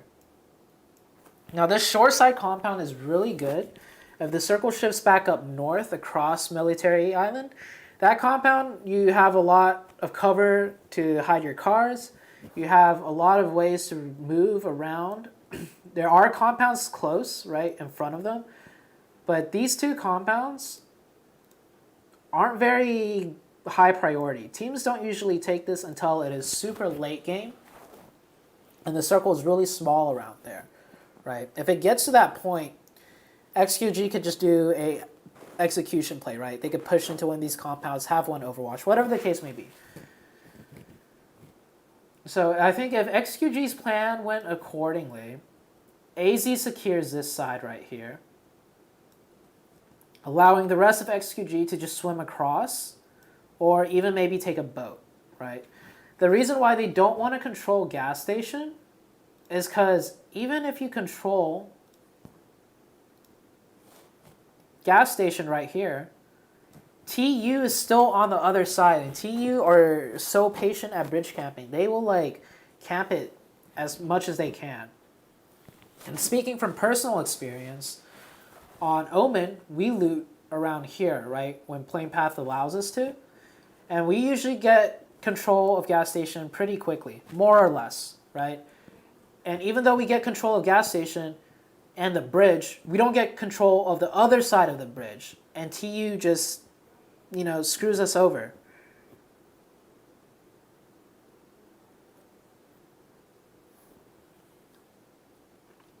Which is why a lot of other teams like to take this bridge. Now this bridge is more forgiving to get camped on, unless if you're getting camped on this side, right? Last game, we saw Omen lose Telly, because the team camping the bridge was playing on top of the hills, like this, right? You could easily make a left, and hopefully you don't get shot. But this bridge is more forgiving to cross once you get, past the compounds, compared to this. Because you get a team gas station potentially camping, and then you got to fight that team. And then when you get to the other side, you have another team camping really close by. And yeah, but crossing bridge just sucks in general. Yeah, so the interesting thing there was the play that XQG tried to do. I think if it worked out, they might have, came out very far ahead. But unfortunately, did not go that way.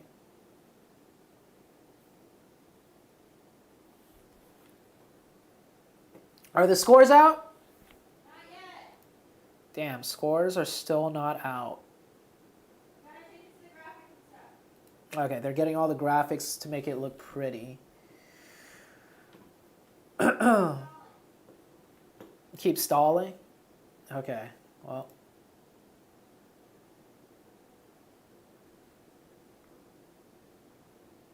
Zuki party for the 25th time.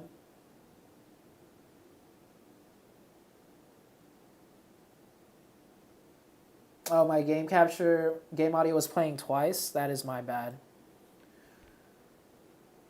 I'll remember to not have that mistake. Thank you for pointing it out, Russell.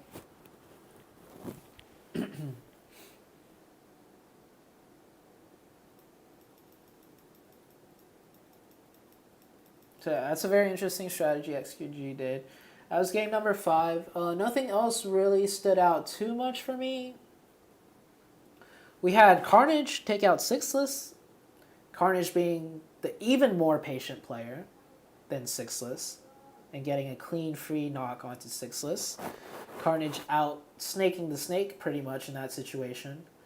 But honestly, I think Wildcard was the biggest snake of all. Wildcard was chilling here the whole time when there was like 4 to 5 teams passing through this bridge. And they just healed in the blue and they waited. And then they drove through as a 4-man team. They drove right by Carnage. They drove right by all the like potential enemies that was there fighting earlier. And going back a game, let's go into Vikendi, right? Vikendi, one interesting thing that stood out to me was, again, what XQG did. This one I pointed out while it was happening. They had a 2-2 split. They had 2 here and 2 here.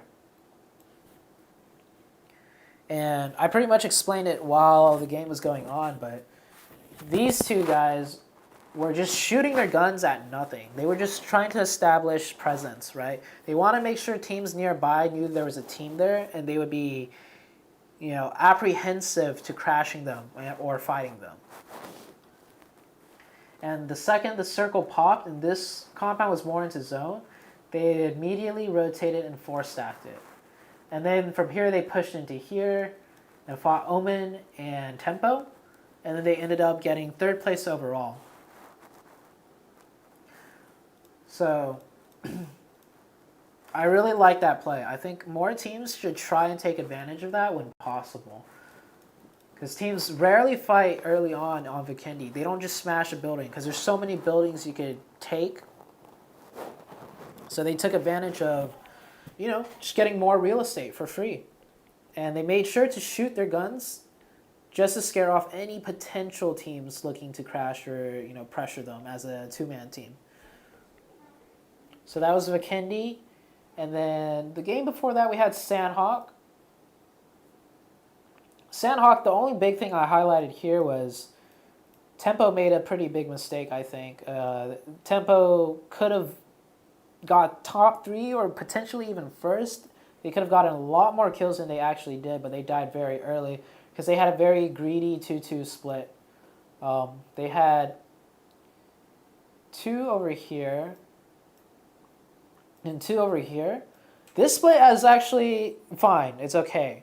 But their mistake was the 2 over here pushed up to try and get more central positioning and high ground without the support of the other 2.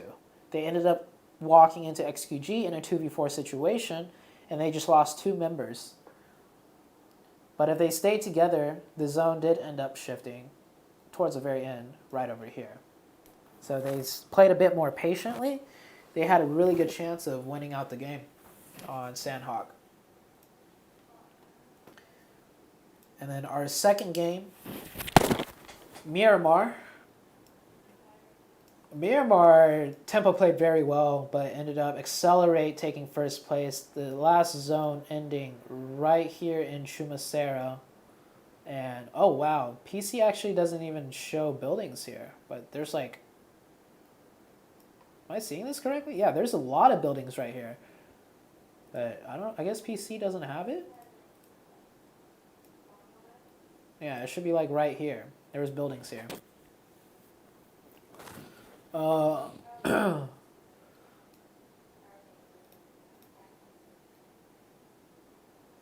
Yeah, so the one thing I noticed with this game was the Omen, Wildcard, Tempo, and I think Simplicity.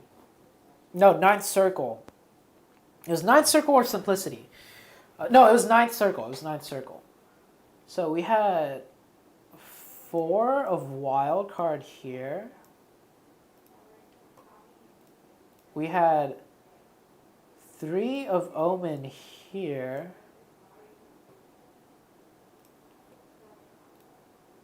We had 4 of Ninth Circle here. No, we had 3. We had 3 of Wildcard because Beach died on the push that Ninth Circle did. And that is confusing, the 4 and the 9. So let me... 9. And let me erase this and change it to 3.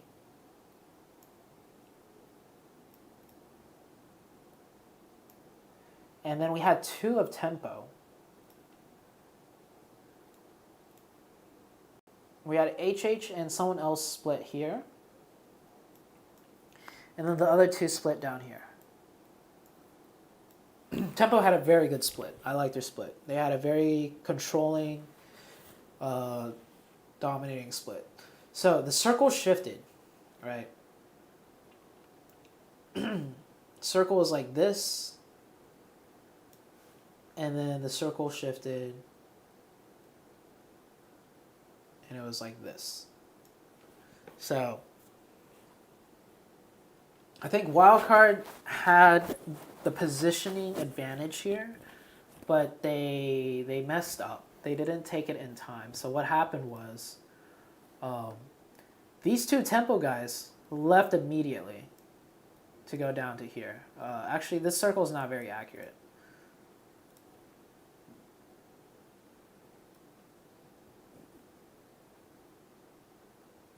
Yeah, the next circle is more like this. So that's why the 2 Tempo guys left. There's no need for them to control the top side. So these 2 left. And when this circle popped, Wildcard was the closest team to the circle. They technically have priority over this spot. But I don't think they were aware or they could see that 2 of the Tempo people left. So they didn't want to just push right into it. So what ended up happening, and this happens a lot in high-level competitive games, the teams further out on the edge, they see the teams in front of them, and they know for sure they can't go through this way, right? So they just have to make a more or less YOLO rotation, and right when that circle pops, they leave immediately, right? So we saw Juicy just leave immediately, and then get a position here. Technically, Wildcard has priority over here. If Wildcard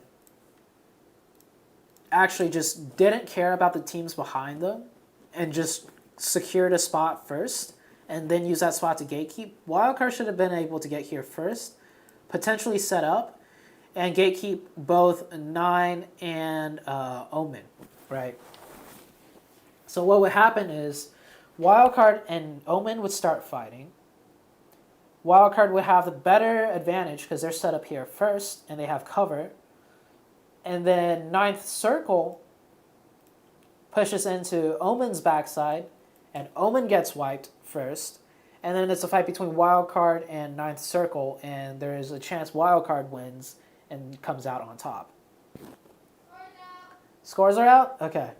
But what ended up happening was Omen got here first, and Gate kept Wildcard, and then Ninth Circle pushed into the back of Wildcard, and Wildcard was the first team out. Okay, we have... Can you download? Why? I can just pull it up on the Okay, browser. fine. But it's just the browser looks so bad. Okay, how do I download it? Here, what we can do? And oh my gosh, the scores. You guys will not expect these scores. Where's the browser display capture? What we can do is just hide this shit.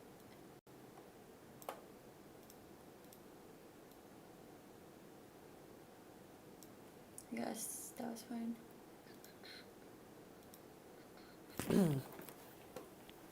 Alright guys, here are your scores. And Should in zoom out. first place, Should zoom out.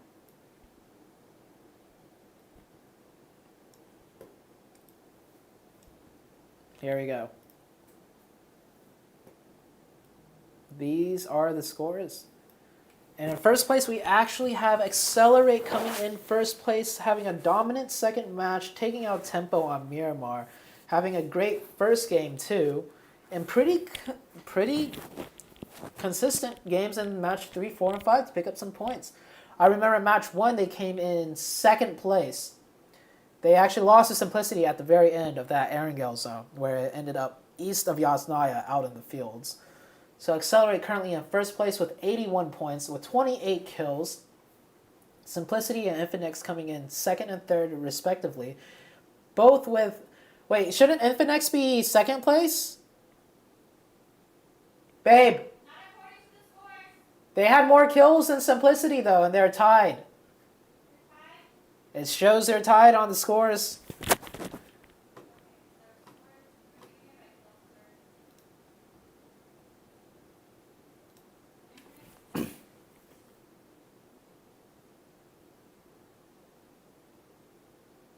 Yeah. So Wildcard, pretty consistent, coming in fourth place.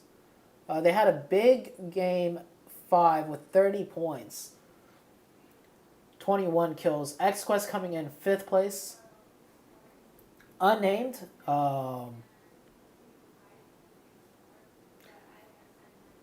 Yeah. The unnamed team is spelled incorrectly. Unnamed, you spelled their name wrong. They typed Unamend instead of unnamed. Oh geez. Day 1 production, guys. We're gonna have some issues here. Okay, unnamed in 6th, Glacier in 7th, Omen in 8th, Cloud 9 in 9, Tempo Storm in 10th. I said we're gonna get it fixed. Okay. Wait, how did Tempo only got 12 points game 2?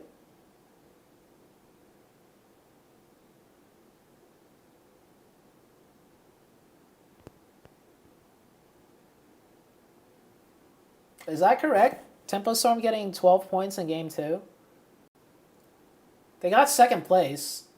Second place is what, 10 points? They only had 2 kills that game? They had so many... What? Game 2? Yeah. Let me check. We have screenshots. Okay.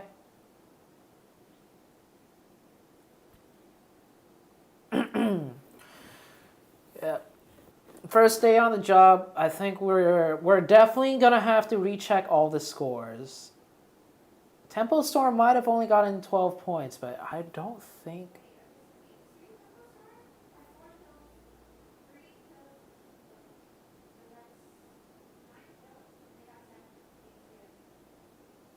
Game 2 was Miramar, right? Yeah, double checking. Oof. Okay, I'm sorry guys, but these scores are not 100% accurate. I'll leave it up for now.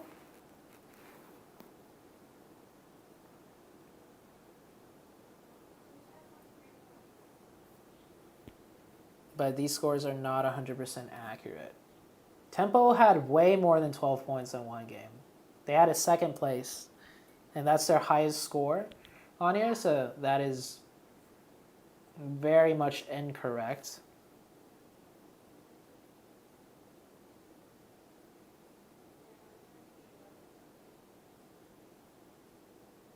I somehow queued into the solos and I landed next to someone. AFK dropping, and I just punched him out.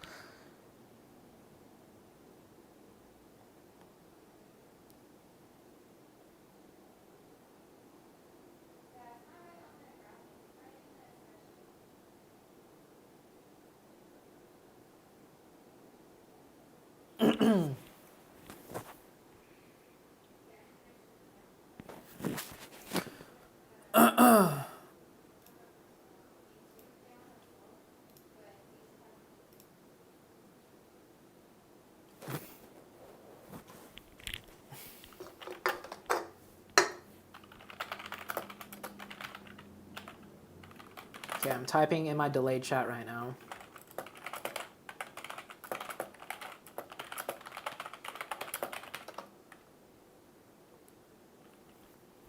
Alright guys, I don't know if we're going to get the correct scores anytime soon. And I hate to keep you guys waiting and stalling. But I guess, let me type in the chat actually, just to ask.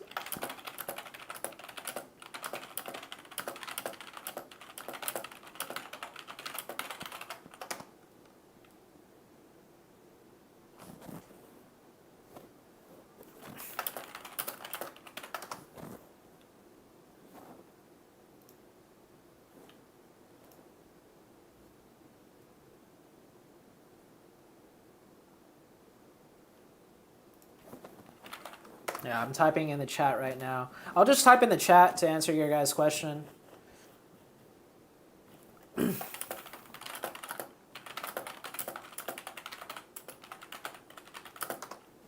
Because I am on a 5-minute delay. So I'll stall by just keeping you guys entertained in the chat.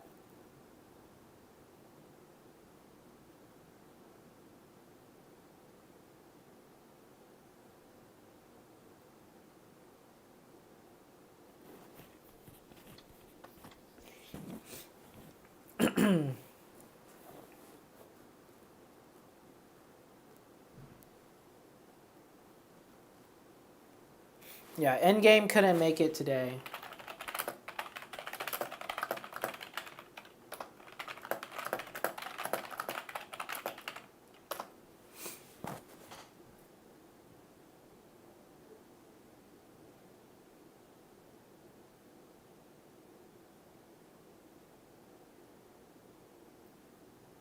Yeah.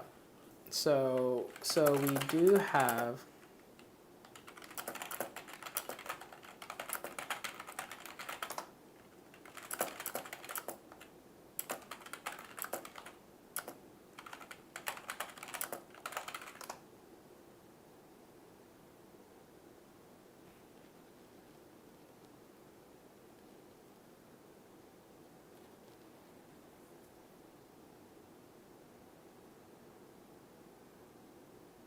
check them now in my DMs. Okay.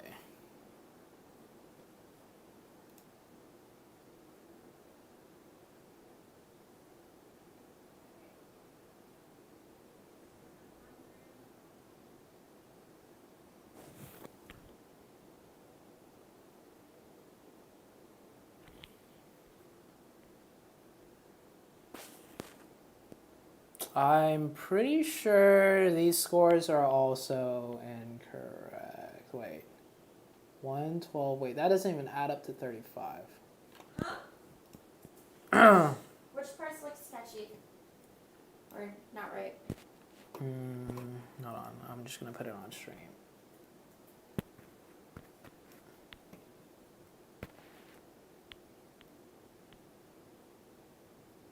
Alright, so these are the corrected scores. So the total was correct, I guess.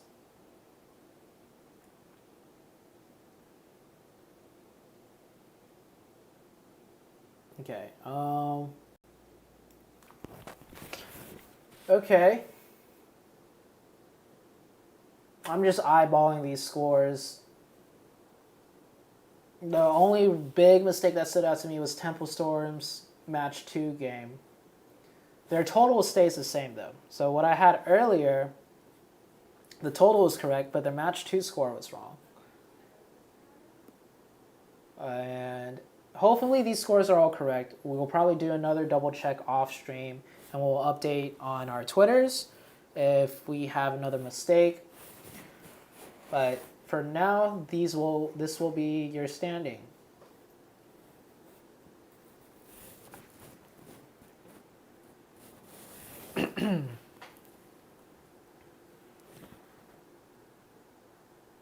All right, so gonna run it through one more time. Accelerate in first, Infinix in second, which is correct now because they have more kills with tied points. Simplicity in third, Wildcard in fourth, XQuest in fifth, Unnamed in sixth. Look at how many kills Unnamed had though. They're definitely one of the more aggressive teams. They have the most kills in the tournament so far, but they are in 6th place because they lack in placement. But it is great to see how strong they are as a fragging team.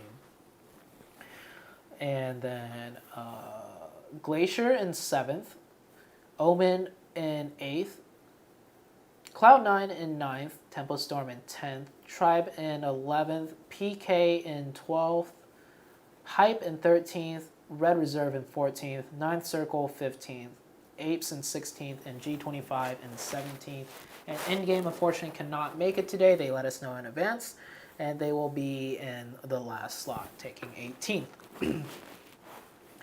So that's it for day 1 today. I hope you guys enjoyed. Once again, I will be running these Monday, Thursday, Monday, Friday, and Sunday. It's scheduled on Sunday though. Oh, next week Sunday. So for this week, it's just Monday and Friday.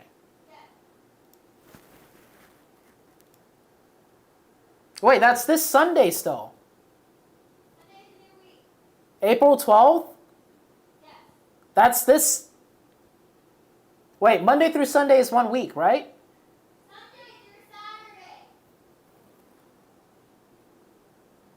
Wait, well, okay, whatever. In like 6 days. Yeah, okay.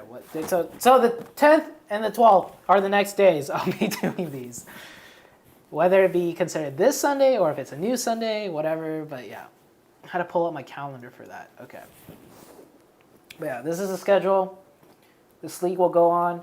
Let's see how many games. So it's always 5 games a day? For the league? Okay, so we have a total of 1, 2, 3, 4, 5, 6, 7, 8, 9, 10, 11, 12. We have a total of 60 games to determine a number 1 overall champion. So that is more than enough games to have a consistent top placement where RNG is not a factor, right? Day 1 out of 5 games, yeah, sure, RNG may be a factor. As you can see, some of your top contenders like Tempo, PK, Omen, Cloud9, Wildcard, none of those teams are in the top 3. The top 3 right now are actually Accelerate, Infinix, and Simplicity, right?